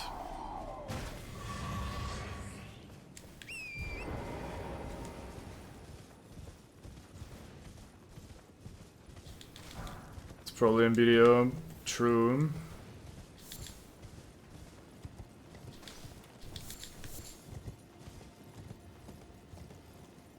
Struggling to think about how I want to approach the situation. I do want to kill this caravan, but I think they're gonna murder me. Oh well, let's just charge in here. That's generally my go-to.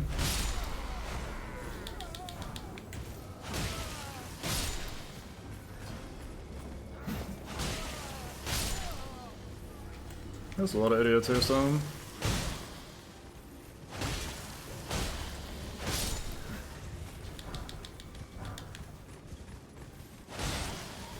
Oh yeah, fun fact. I don't know why I'm mentioning this now of all times. Aside from I'm currently using it, but like, in general, I could have mentioned this way before. If you're on horseback and you press the right attack button, like R1 and R2, you attack to the right. If you press the left side attack buttons, you attack to the left. There are people in this world that do not find this out by themselves because they don't try out what their buttons do. And whenever I see a streamer or someone playing this for the first time and they never suss that out, I'm always like, please just try pressing the buttons while on horseback. Please, it's not even that much of a mystery. But yeah, you can actually choose which side to attack on, which makes perfect sense. Makes the horse combat a lot better, rather than being locked to just one side.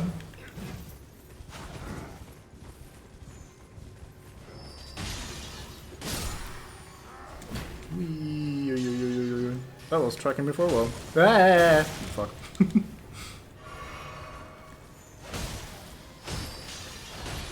Mate, can you stop tossing the magic rocks?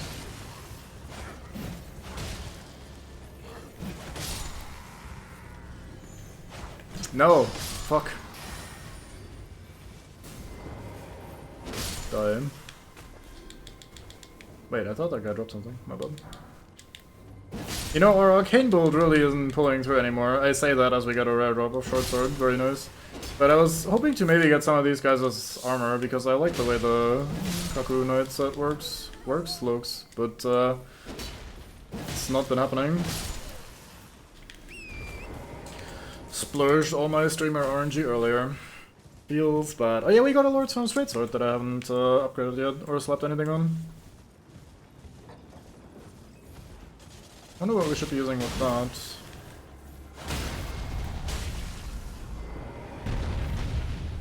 Greetings. Oi! Thank you.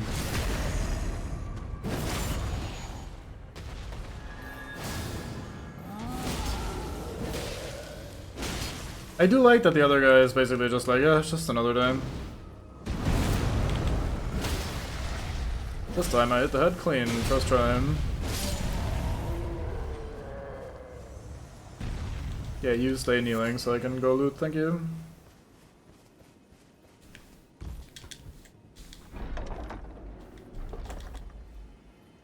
Come on.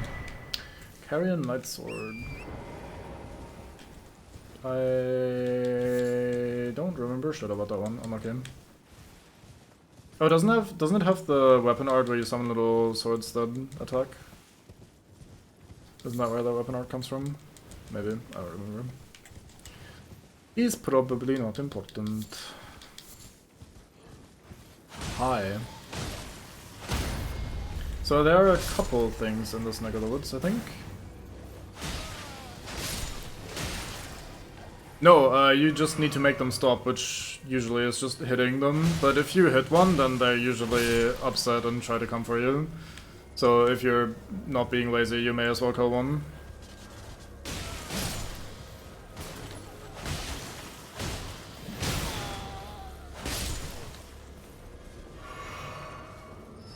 No, I think engaging combat with either of them will make them stop. And all you need to do is make them stop. Oh, no! The perfect timing on that projectile. You little shit up there. Don't you dare. The fact that they keep surviving on a pixel is actually pretty annoying. Ow.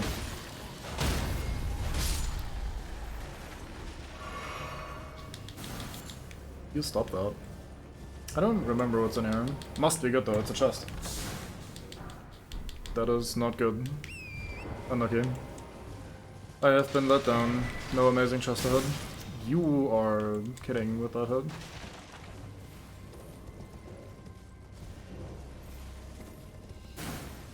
Gonna go kill guy now.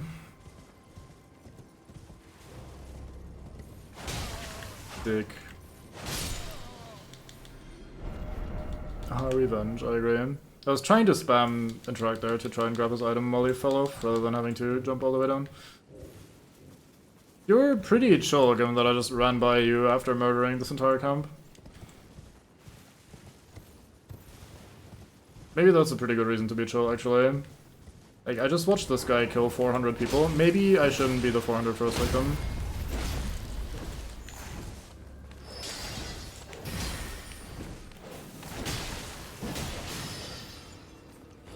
Out of stamina.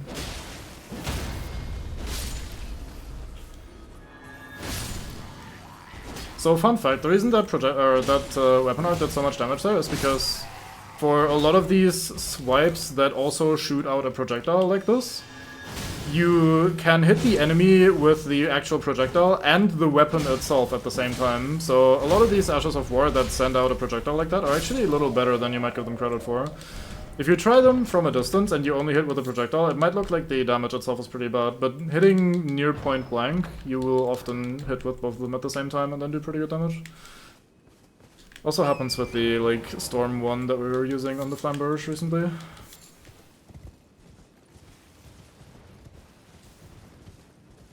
So many of my Ashes of War are ones that I actually want to only use on great swords or bigger weapons like that. I'm still pondering what to put on my straight sword.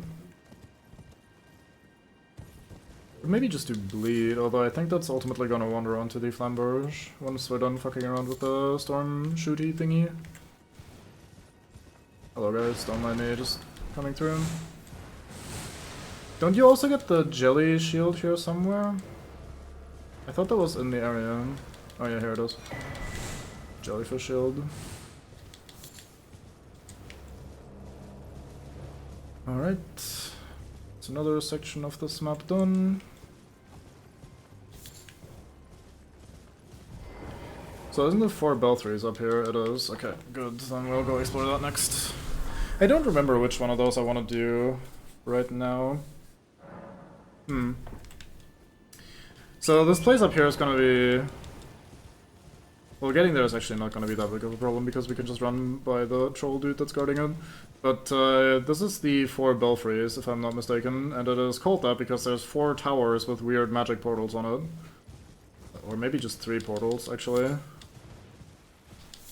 think one of them doesn't have a portal. Anyway, they have magic portals that lead you to late game areas, but you only get to like explore a tiny section of them that you can only access through the teleporters. And I think you get 1 key here to unlock one of the 3 portals, and I don't remember which one I actually want to open. There are little hints here for what's behind them, so if we look at this little, this message here. Crumbling lands, that's for Missoula, that's for very late in the game. Time for range battle, be wary of death and short death. Man is very afraid. So that's for Faro Missoula, for very late in the game. We have over here... The Precipice of Anticipation, that's where we started the game. We could fight the first boss again, that is in the tutorial where you die, or you're meant to die anyway. That could be a one to do. And we have Night Sky Unseating, that one is for somewhere down in the underground area. I forget what the area is called. It's like near Nokron, by the underground Nightless City, whatever. And up here we get one of the 3 imbue keys to actually open one of those portals, so we can pick one to go through. I don't remember if I want anything specific from any one of them. The other keys are gonna be a bit before we get them, if I recall correctly, so I kinda need to actually think about this, if there's anything I want.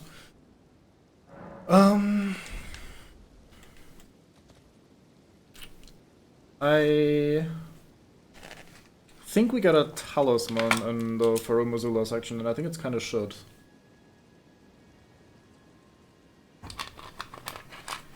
I don't remember what we get in Nokron, I think it's just garbage. So I think we go and kill the first boss. Get our vengeance.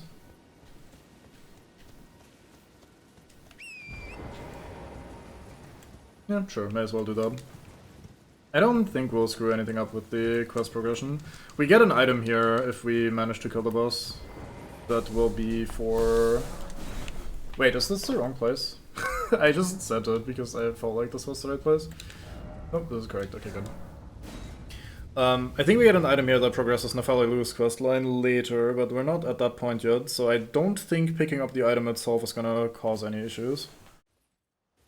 Would be a bit ass if you could just accidentally screw up the questline by just doing that. Does this still break, by the way? Yeah. I was merely curious.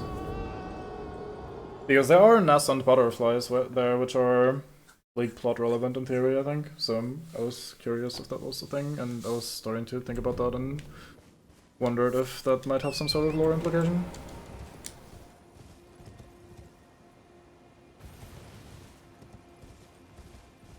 That might actually have some sort of lore implication, but anyway, let's not think about it too much. Yeah, I mean, I knew that the thing breaks. The reason I knew that, to be fair, is a little dumb. I knew it because if you go through the... Like, if you... I'm not sure if you saw the very beginning of the game ever, or if you happen to miss those on streams usually. You start up there in that church building, and then you go downstairs, and then you go in here, and you fight a boss, and you're meant to be dying there. If your HP drops to 1, you get cutscened out, basically. And, if you beat him, you get an item, which is not particularly good or valuable, but you get an item, congratulations. And then you go through this door, and then you go around here, you have a look, and you're like, huh, I wonder what's going on here, there's nothing here. And then you walk onto that little stone extension thingy, and then you just die. So you die anyway, which is normal for these games, so this is not that unusual. You're meant to be dying here at some point, but yeah. Hey, remember how I yesterday said we had so few straight swords? Look at us having now 5 straight swords. 6 straight swords even. I guess we have a double of one, so doesn't really count, does it? Oh yeah, that has 110 crit as well. This is actually pretty good. I should probably use one of these at some point. For now, let us look at either the Flamberge for the little bit of bleed. Yeah, let's do the Flamberge actually. Made up my mind. Hello there, Grafted Scion. I was rolling a little bit early there, but we got away with it.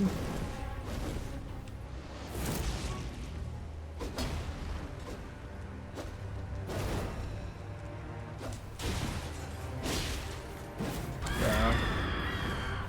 Ooh, that actually hurt me a lot more than I expected. Oh, he didn't commit the chain because or commit to the chain because I rolled away too early. Bonk. Ow, right, I forgot. My bad. Don't hit the shield.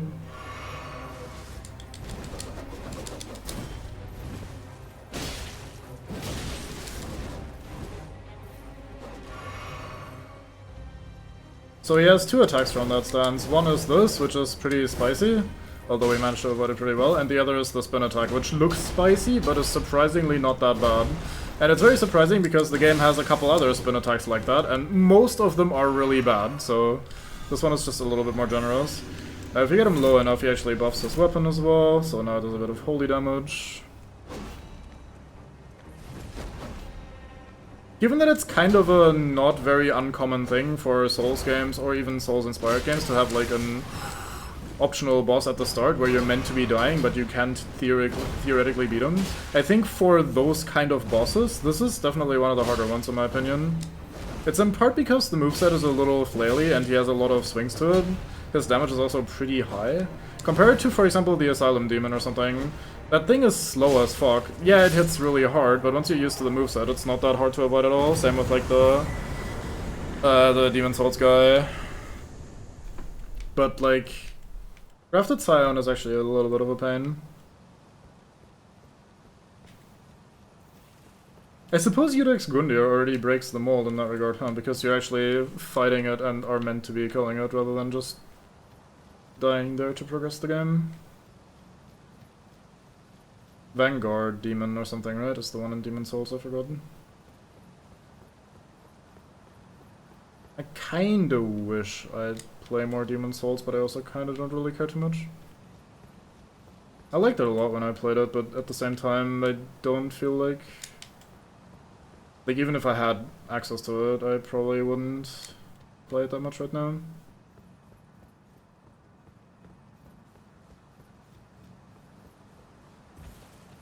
I hear the remaster is actually pretty good, but I don't have a PS5 and I likely won't have one for the foreseeable future.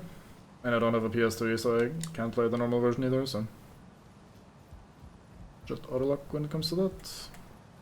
Right, so when you come back here, this door is open. First time through, this door is closed. So you can go up here and you get a Spirit Ash, I think. Yeah, you get the Stormhawk King, which is a chicken. You get something else up here, but I don't think it's that important. I think the main one is the Stormhawk chicken. Wait, no, am I dumb? Is that the chicken?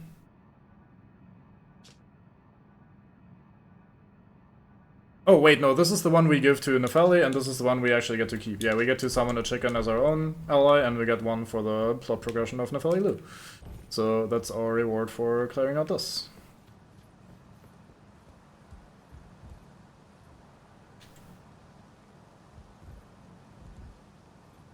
I do like the starting location, they picked this one.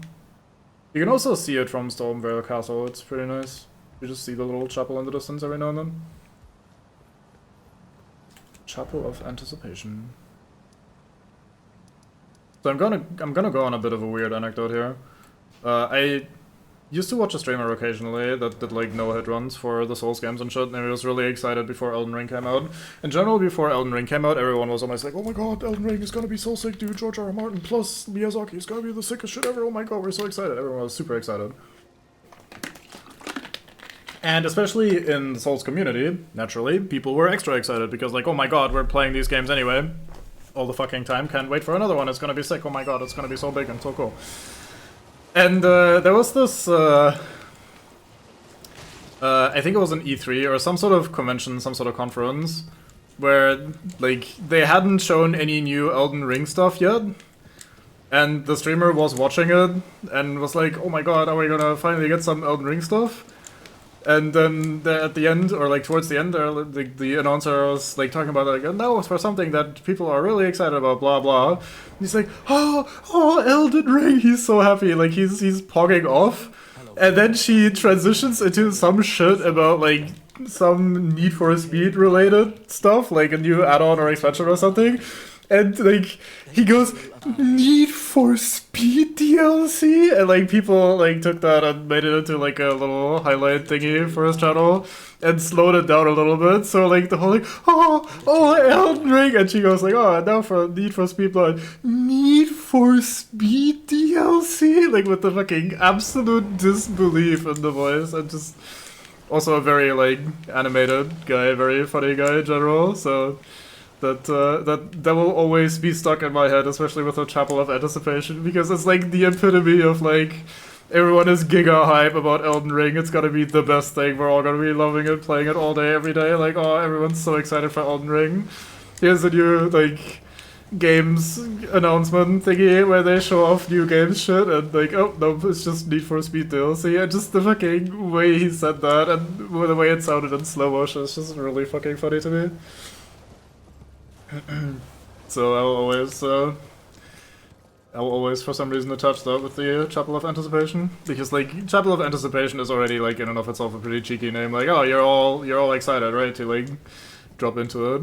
So guess that's where that comes from in my head. So we just talked to Diallos, by the way, while I was rambling about that. Diallos is the guy that you meet briefly in Round Table Hold, who lost a childhood friend, and we were supposed to look out for her. She's such a little tomboy, is his line on that one. And we find him here, of course, looming over the corpse of said woman, and he swears revenge, and he's very angry. He's a bit of a bitch. Like, he's not a very strong character with like strong motivations and shit. We learn more about him during this quest line. He's kind of not great, but he does get a little bit of a story, is all I'll say. I almost said more, but like he does get a little bit of a story, and it's actually kind of nice. I knew there's at least one more item that I missed here, which is why I was looking for the little tower to jump into. I think there's more, because there always is, but I don't think it's anything particularly important. Oh, hello, Rune there. Nice to meet you. And by nice to meet you, I mean fuck, I leave, bye.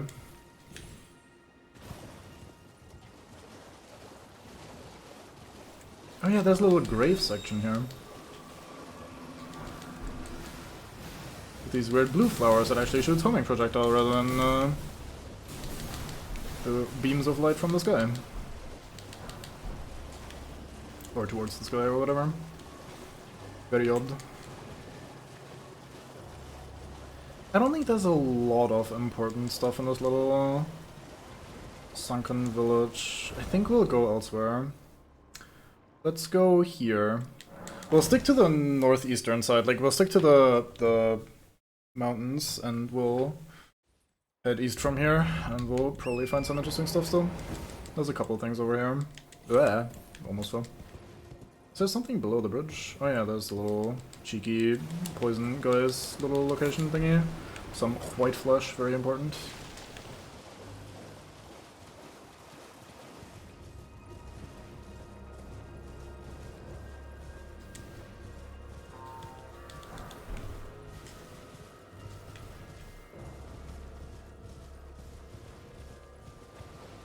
You guys heard the trumpet man alerting you from all the way over here? You're crazy, goddamn. I didn't know they were like that. I thought that was way too far away. So here we have some ashes for some land squirts in case we want to summon little poison balloon creature thingies. It's very important in life to have the ability to do that. If you can't do that yet, you should go get that sorted. Talk to your doctor about your ability to summon little balloon, poison, squirty balloon creature thingies that die and release poison balloon glass clouds of poison and death. Because you're missing out. Another side of grace. I forgot that that was here, but I did remember this passage because over here we can go through on this side, and then we can go and explore this tower, and we can go explore this well, which leads us downstairs. And there's a tiny little bit of something here, but not a major dungeon on that side. I think we did all of the stuff up here. This is where we got the Dragon's Prayer cult book thingy. We also have the Artist Shack Grace, so of course we have done most of the stuff here. Yeah, couple places to explore. life even worth living without? Yeah, that's what I'm asking, and I think the answer is no. So you should get that changed if you don't have the ability to do that. In fairness, I do wonder how many actually kinda need Spirit Ashes there are, and how much I'm missing out by, first of all, not having summoned Spirit Ashes that much in general, but also not having upgraded and extensively tried the various Spirit Ashes. There's probably a lot of neat little interactions and neat little strategies you can run with them that I don't know about, simply by virtue of it being such a odd little feature in a lot of ways. Like, when Bango summoned those skeletons that just chose to keep coming back to life because the bosses refused to finish them off, I was like, damn, that is actually a really cool, sick little mechanic. I'm glad I know about this now, and I'm sure there's gonna be a lot more of that sort of stuff. Ash summon only run. Yeah, people have done that. I probably won't do that. That sounds pretty miserable. Gotta be honest. In general, I dislike challenge runs when it's not about me myself having to do the difficult thing, but rather having to babysit or manage the thing, or like manage resources that much. So that's probably not happening. Nothing down here, disappointment. I guess that's down here. So this tower sucks ass. There's gonna be a wizard lady up there that shoots magic arrows at us, and I hate her. Most people do, and rightly so. And to make things worse, there are going to be idiots spawning in our path to slow us down. And she will keep pestering us with magic, as she does.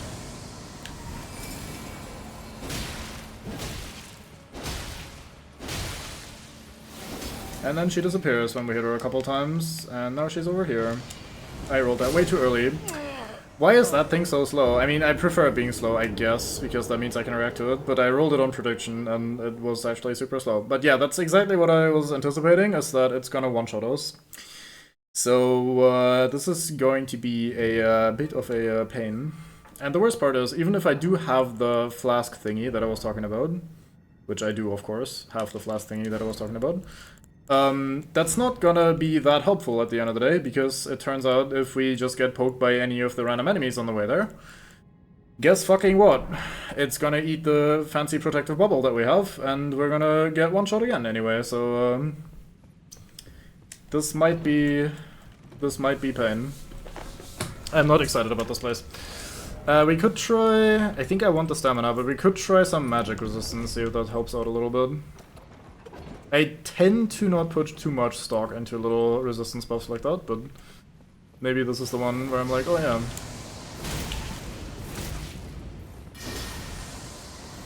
No, cease.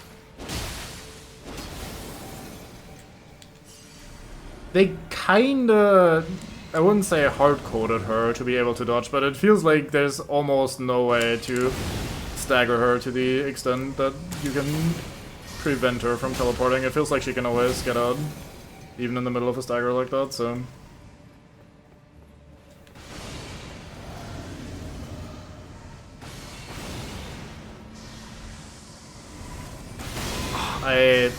Oh yeah, also, the timing is inconsistent because she can choose to charge that for more time or less time.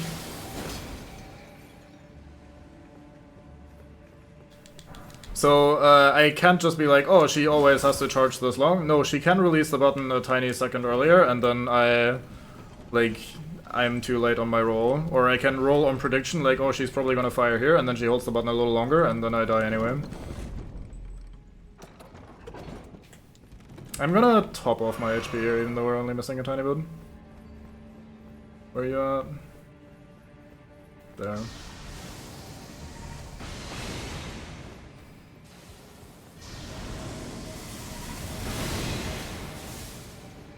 Wait, we have to go around the other way, right? Or does she just do a loop-de-loop? I forgot, actually. She might just do a loop-de-loop.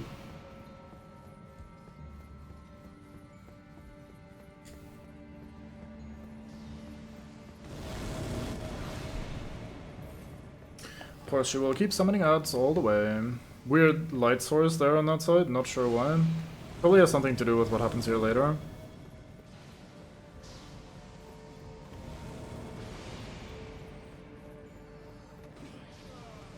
Guy flails. No, she's teleporting along this way.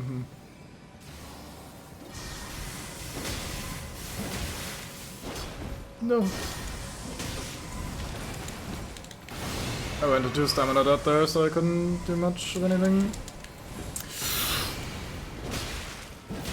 No. Thank you for dying. I appreciate that a lot.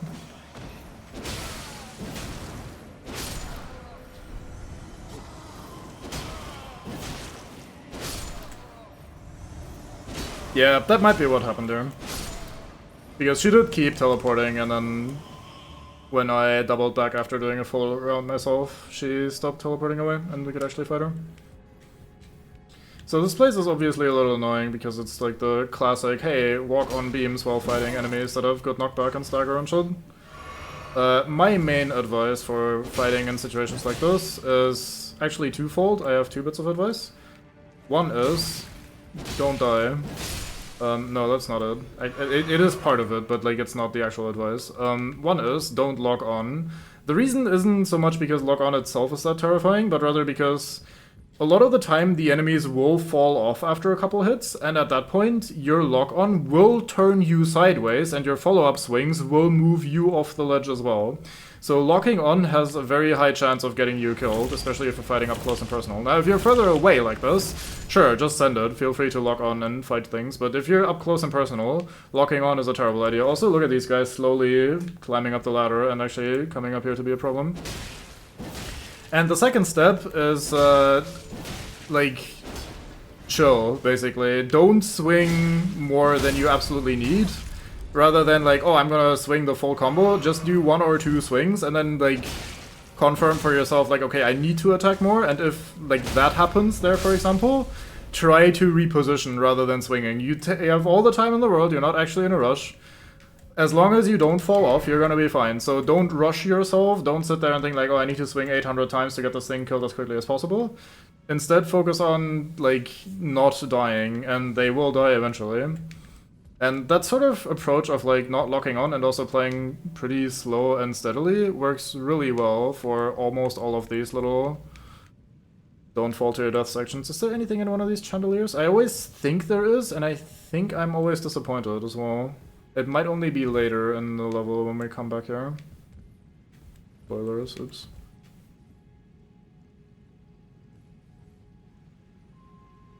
Bango, unhear that last bit if you are still listening.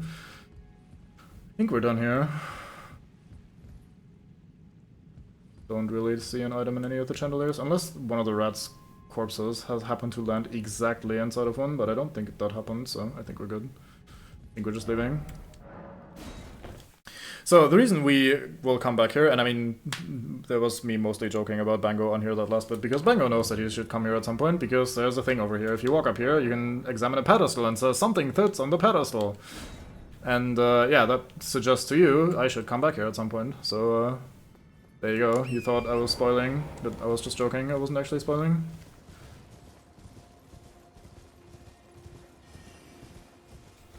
Some idiot shooting pathetic little magic bolts at me. Son, I just dealt with Mistress of Magic, raining magic down on me while sniping me with giant magic arrows. Think you're puny little glintstone pebbles or whatever. What was that hitbox? That was crazy. Anyway, I think that little magic man up there is not gonna be much of a problem at all. There are some of these monks around. Yeah, there's one. I might kill that guy just in the off chance that we get the robes, because the robes look cool. Hey, friend. Hello, Ard of Anion. You know what I was thinking today, Ard? You probably don't. Sorry, I baited you with that question. You don't really have much of an idea. But I mean, you may answer anyway if you feel like it. I'm not gonna try to take away your opportunity to express yourself. At least not yet anyway.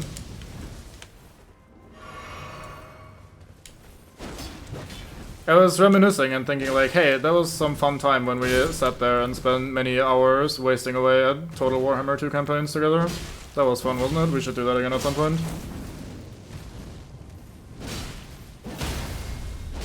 And then I realized I have so many other things that I'm currently... Oh, we got the hood, neat. There's so many other things that I'm currently playing, doing, or wanting to do that's probably a terrible idea, because Total Warhammer 2 takes literally like 100% of your time.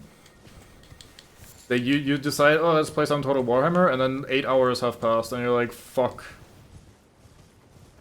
The campaign has only started, like how has it already been 8 hours? So I don't know if I have that sort of, I don't know, mental fortitude in me to just make all of my free time disappear that quickly.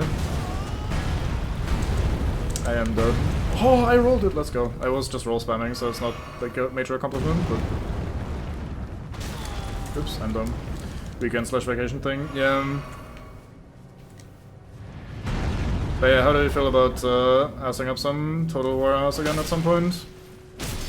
Not saying like, oh my god, install it, let's fucking go, but like, in general, just on the off chance that I'm like, fuck it.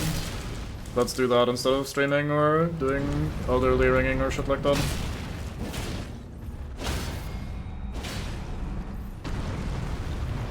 It's probably also gonna run a little bit better on my machine now that I've upgraded PC. Haven't played it since, so... 8 hours later, configured a city and done one fight. Yeah, I mean, thankfully there's not that much. I mean, thankfully, it's a bit of a shame at the same time, but like, there's not that much to managing the cities. Oh, very good. Nice. Glad to hear it. So I'll probably do some asking of that at some point. But yeah, it's just weird, man. It just like takes so much time, and I'm even gonna out myself here as a auto-resolve gamer. Like, I don't like the fighting taking 8 hours, so I tend to auto-resolve a lot of the combat. But like, even with that, it still feels like it takes forever for anything to happen and go anywhere. And like, not in the way that it's super boring. You're doing shit the entire time, you're making decisions and things are happening. But like... it's just like... it just makes the time disappear. I remember actively noticing that a lot when we last played, that we just like started playing and then, oops, I have to go to bed, good night. Like, it's weird how that works. Unsub, yeah.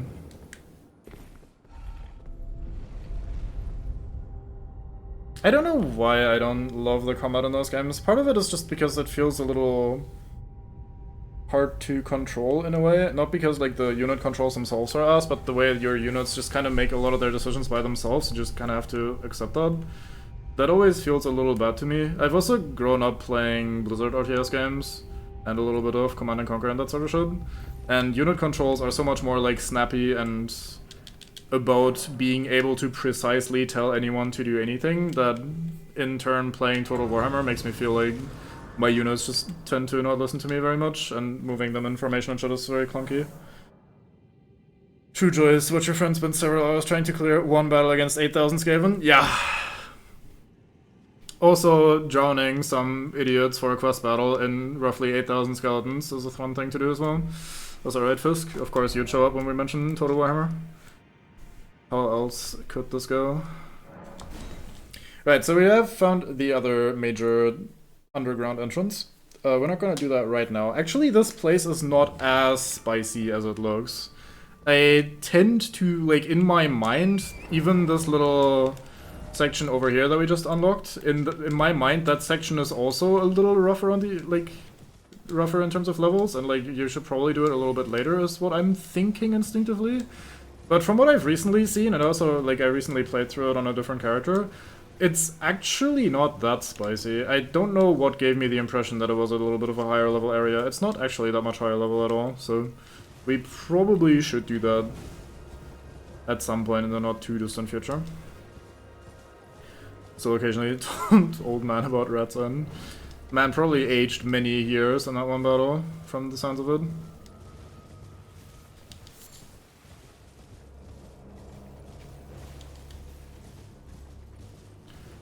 Right, let's try to clear out this little camp. Bye, guy. Bye, guy.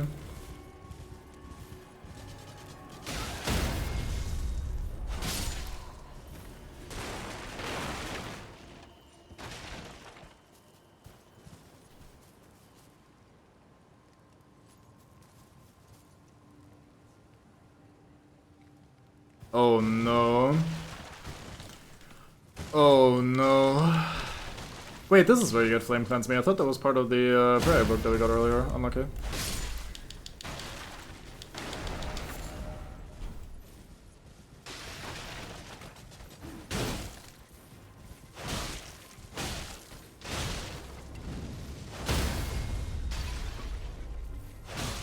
Schmack, schmack, schmack. Shame that we got exactly the hood of these guys. The hood not only doesn't look that great in my opinion compared to the rest of the set, but also we are using the hood that gives us +1 health, which is much appreciated. God damn, look at the loading on that. Okay, no, it wasn't actually loading, it was just loading the area. Or is it? No, it's still transitioning to greenery. It looks yellowish from a distance, but then it like loads into actual greenery. That's a bit of a shame. Unfortunate. We have two options here. We can go to the top or we can go to the bottom. So the bottom leads to Spicy Big Arrow Town. The top leads to Church with Turtle. Let's go to Church with Turtle. I just wanted to slap one of you on the way, but I guess we won't do that. Never mind. You win. You get to live. Also realizing that it is kinda getting late already, and I do still want to do some things before Jan, so I think what we'll do here... there's still a couple things I want to do in the game before I stop, so I have to like find a good place to stop it. We'll definitely try to kill the big guy that spawns here as our invader. So that's gonna take us a little bit of time, and depending on how long that takes, we might do a little more, and if it goes and takes a while, then we won't do a little more. There you go. I said that kind of weird, but whatever. Hello, so this is the Turtle Pope. It's a turtle with a Pope head. This guy is kind of weird. You don't... I said this before in Bango stream, I think, in the chat. You don't really, or maybe in the voice chat, I don't remember. Anyway, you don't really get that much lore about this guy, which is weird given that he seems pretty irrelevant. There aren't any other, I think at least, I don't think there are any other sentient turtles, at least like the sort that can talk to you and function. And also, he's kind of weird because he does both incantations as well as sorceries, which are usually strictly separate from one another. And he has lines about that. He's like, oh, we will, like, there are no actual boundaries, we can just, like, do whatever we want, basically. And, like, that's cool with me. I'm not gonna complain about that. This guy also doesn't progress in any way from memory. Like, he doesn't really... Nothing major happens here with him. Like, it's not like his story, like, there doesn't appear any NPC to try and hunt him down, or he doesn't go like, oh, bring me this thing or whatever. He just kind of hangs out here, which is cool. I like that he's hanging out here. But it is a little weird because he becomes the de facto magic teacher and incantation teacher, because with other NPCs, like your first set of magic teachers and miracle teachers that you find, they have their own stories and quest lines, so they do move on eventually from whatever the fuck they were doing with you. So you might want to learned some magic, but then your magic teacher has already moved on and fucked off. Okay, let's see if we do the same setup as before. We go to night, we talk to the guy, we rest, and then we run back in. That worked in the other place. So, basically, he just hangs out here and he eats all of your magic and prayer books with no downside whatsoever. Which is handy, don't get me wrong, that's a positive in a way. But it also feels a little, like, almost cheaty. It's like a little bit of a weird shortcut in that regard, I think. Ah, I died. Oh, I was out of range, let's go. Good, good for you. Very, very fortunate. Very, very good.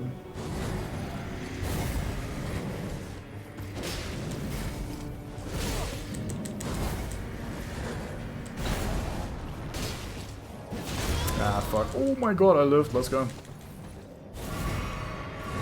I actually double set because I was expecting to get it there. The fact that he goes straight into the next attack chain is actually pretty nasty, I gotta admit. Yeah, so the bell-bearing hunters are a little weird. I am not surprised you never encountered them. I think a lot of people will absolutely miss them in the entire playthrough because they are kinda hard to make spawn at all. And if you fail fighting them, you need to set the time back to night, which you might not even realize that was one of the spawning conditions. But even if you do that, they don't just immediately reappear like, oh my god, that one-shot me, F. They don't immediately reappear like the night birds, or fuck, the fucking chickens, or the night cavalry do. So you have to set it to night, then manage to trigger these somewhat weird and arbitrary spawn conditions, then fight them, probably die, and then recreate the weird spawn conditions so you can fight them again. And that's just not very likely to happen. I think on my first playthrough I did encounter one of them randomly once, but never again, and I did not know about them and how to make them spawn. I thought it was just like, oh, something invaded here, and then I couldn't make it happen again. I thought, oh, I might have missed my opportunity then. So they're just a little odd. Alright, this might be the first instance of us using the Crimson Ember Medallion, let's see. The reason I want to use that is because we are currently, apparently, getting one-shot by this asshole. Fighting them is already annoying enough because their moveset is kinda tricky, and their timings are kinda tricky, and they have a lot of health, so that means I want to not get randomly one-shot and lose the entire fight in a single moment, like we just did. So even this tiny bit of extra health from the Talisman might be enough to push us over the edge and get us to the point where we don't get one-shot anymore. Now, if we do still get one-shot, I think what I'll do is not fight this guy right now. I think we'll just move on then and do something else first. Until we get something else that makes us not get one-shot anymore.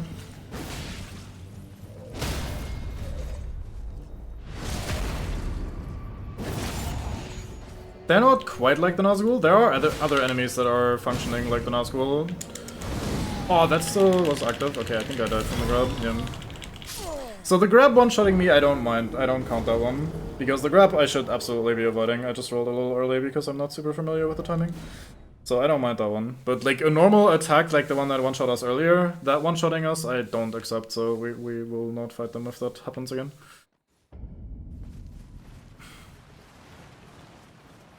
But yeah, I've multiple times now said that I don't like when the enemies spawn only at night, simply because if they're a difficult fight, then you have to always go back to the bonfire, rest, make it nightfall, get back up, and then fight them again, which is already a little tedious, but like these bell-bearing hunter spawns are worse, because not only do you have to make it night, you also have to then re-trigger the spawning conditions, which for me, the easiest and most consistent way of doing that is, as you can see, I make it night, then I go talk to the NPC, then I go back and rest, and then I run in there again, which I don't know why it needs these extra steps. One thing I could try to do if I was a god, or especially if I had the good parry ability already, would be to try and parry their normal attacks. Yeah, I also realized that art just now. I usually autopilot to Stake of Marika if one is available. I only now... Oh right, he does the explosion if I'm close, I forgot. I usually always do the Stake of Marika if there's one available, and I only just realized that this is one of the few exceptions where the stake is actually... You can actually see the sword tracking me behind him there, that was fun. Or behind me there, I've never seen that before. That grabbed me. Okay, fuck it. Maybe we can save ourselves one loading screen by quickly relogging to avoid the grab. Guess reasoning behind resetting day on death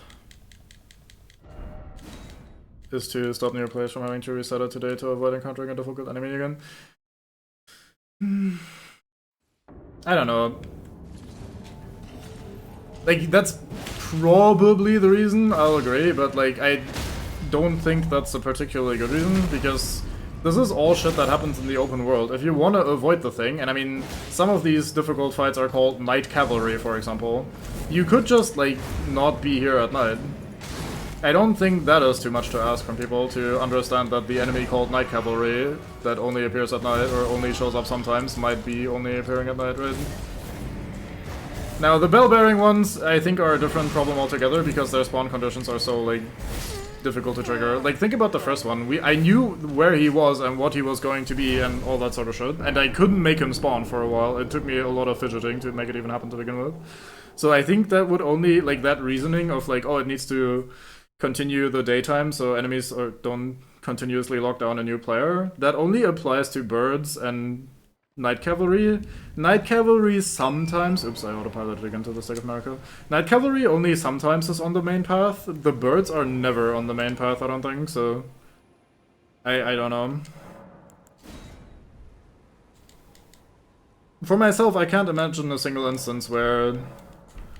At least on my own playthrough, and for myself, obviously only speaking, I would prefer having to take extra steps to retry a fight that I was struggling with or that it was difficult. And if it's something that's really powerful, I would rather just try to avoid it myself rather than having the game set the time of day to me. I think instead, like, as far as I'm concerned, I think they're making the time of day move on because the time of day moving on feels like, oh, resting actually passes time, which it does. That's part of the way the game works. Resting makes time pass. So you die, which also rests you, like it gives you your stuff back, it resets all the enemies, and so naturally time would also pass. So in my mind it's less of a, oh, we need to make it so that the nighttime enemies function properly, and more of a, like, no, we want time to pass when you rest in general. And this is just kind of like a side quirk of thought. How was I... Maybe I could have rolled forward there actually. Ooh, that was dicey. I'm surprised that didn't hit me. Oh, that reached them. That reached as well? Alright, dude. Ugh. I dislike these guys so much. Sure, but then the player needs to reset the day. Goddammit.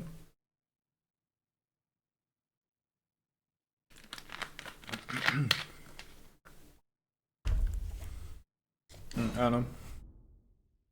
Not sure what you mean by that. Like, also, if you think that a new player might get stuck on a boss like that, what makes them not able to change the time of day then? Again, considering that mostly, if this was to happen, it would be the Deathbirds or the Night Cavalry, and at least the Night Cavalry very explicitly are about the night. So, I don't know. Regardless, I think at the end of the day, it's not that big of a deal. Just has some awkward quirks here and there when you're trying to fight something that is something you're struggling with. I think it makes more sense to not reset the day automatically because, you know, you're more likely to need to reset the day manually if you're trying to beat an enemy. If you're trying to just avoid them, you'd only need to manually reset once. Which is to say, I agree, dying shouldn't reset time. Yeah. So yeah, I think it's less about, like, oh, they want to make it so you have to manually change time to refight a nighttime only thing, but rather it's more time always passes when you die, and so in this case it will also always pass when you die. Even though that might not be your most preferred way of interacting with this mechanic at this point.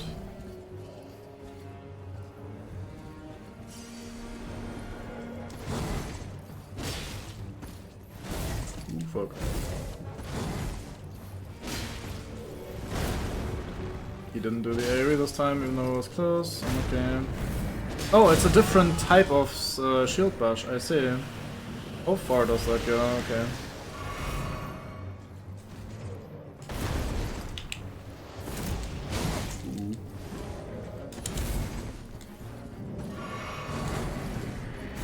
Oh fuck, he reset that.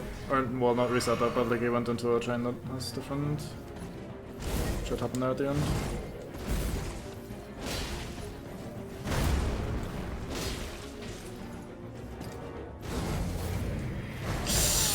That always roll catches me. Hey, look, the talisman made it so we didn't get one shot.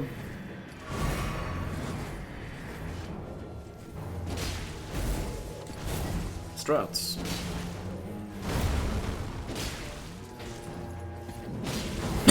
Fuck. Please, stop coughing.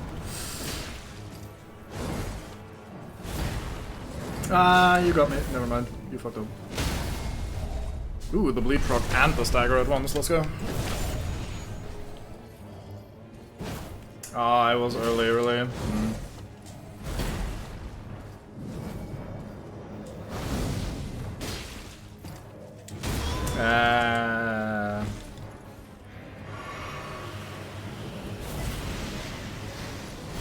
I forgot about the swipe at the end. Oh, the grab at the end, I have. Whatever. Yep. That is what everyone says, and rightly so. I should change my Mystic Flask? No, Flask of Wondrous Physic very slightly. I should put the improved charge attack damage back on, because we're actually taking advantage of charge heavy attacks quite a few times, especially early in the fight. So that might make a bit of a difference, and the bubble tier is definitely helping us. I think that's better. Alright. Like, see, also, I can't just respawn and go back to doing the thing. At least, like, make it so I just need to talk to the NPC and then the thing spawns or something. Like, make me talk to the guy and he's like, oh no, the thing spawns, and then I go, oh, what, the thing? And then he spawns or something, right? Instead it's like, oh, rest, set it to nighttime, talk to the NPC, rest again, and then there you go. Like, that's just tedious, I don't know. Again, is an edge case because that only matters for a very, very, very small selection of enemies that spawn under these specific circumstances, but yeah.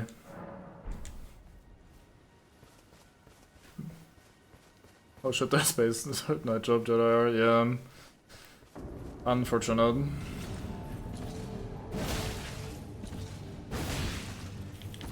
Star Wars fans are kinda crazy. I mean, I don't know, I can probably say that about a lot of fans. Various things. I rolled that so fucking late and it wasn't nearly enough. I'm not resetting all this shit, I'm relogging. It is actually faster for me to quit out during the grab than to die and then have to redo all this shit. Any fans are kinda crazy, yeah.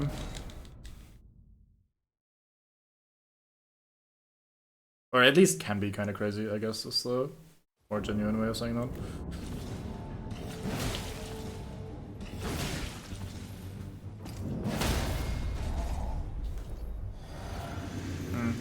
I thought I'd have enough time to do that.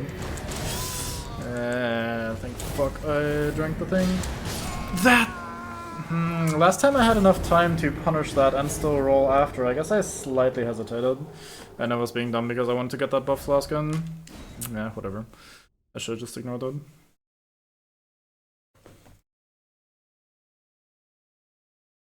Let's try... Oh fuck, I went to the Stake of America as well. This really is the absolute worst instance of all of these small inconveniences coming together, isn't it?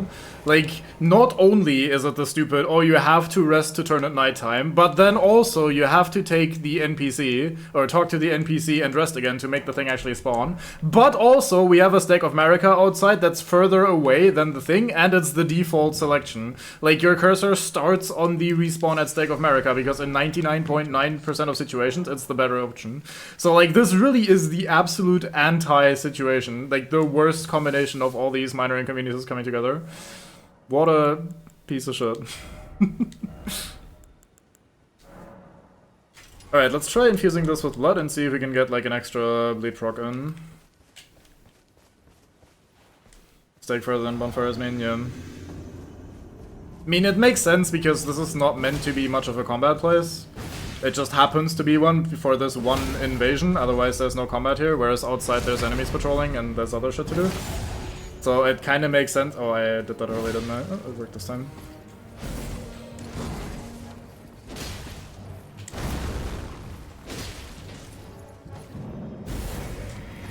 No, I was early.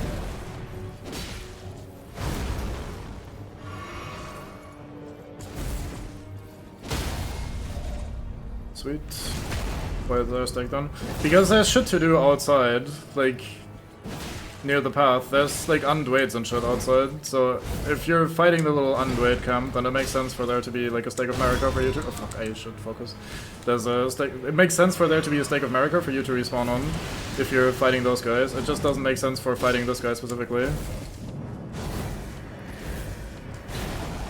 And given how few considerations overall these guys were given, in terms of how convenient it is to fight them, I would not be shocked if they took more consideration for fighting the undweights than fighting this guy.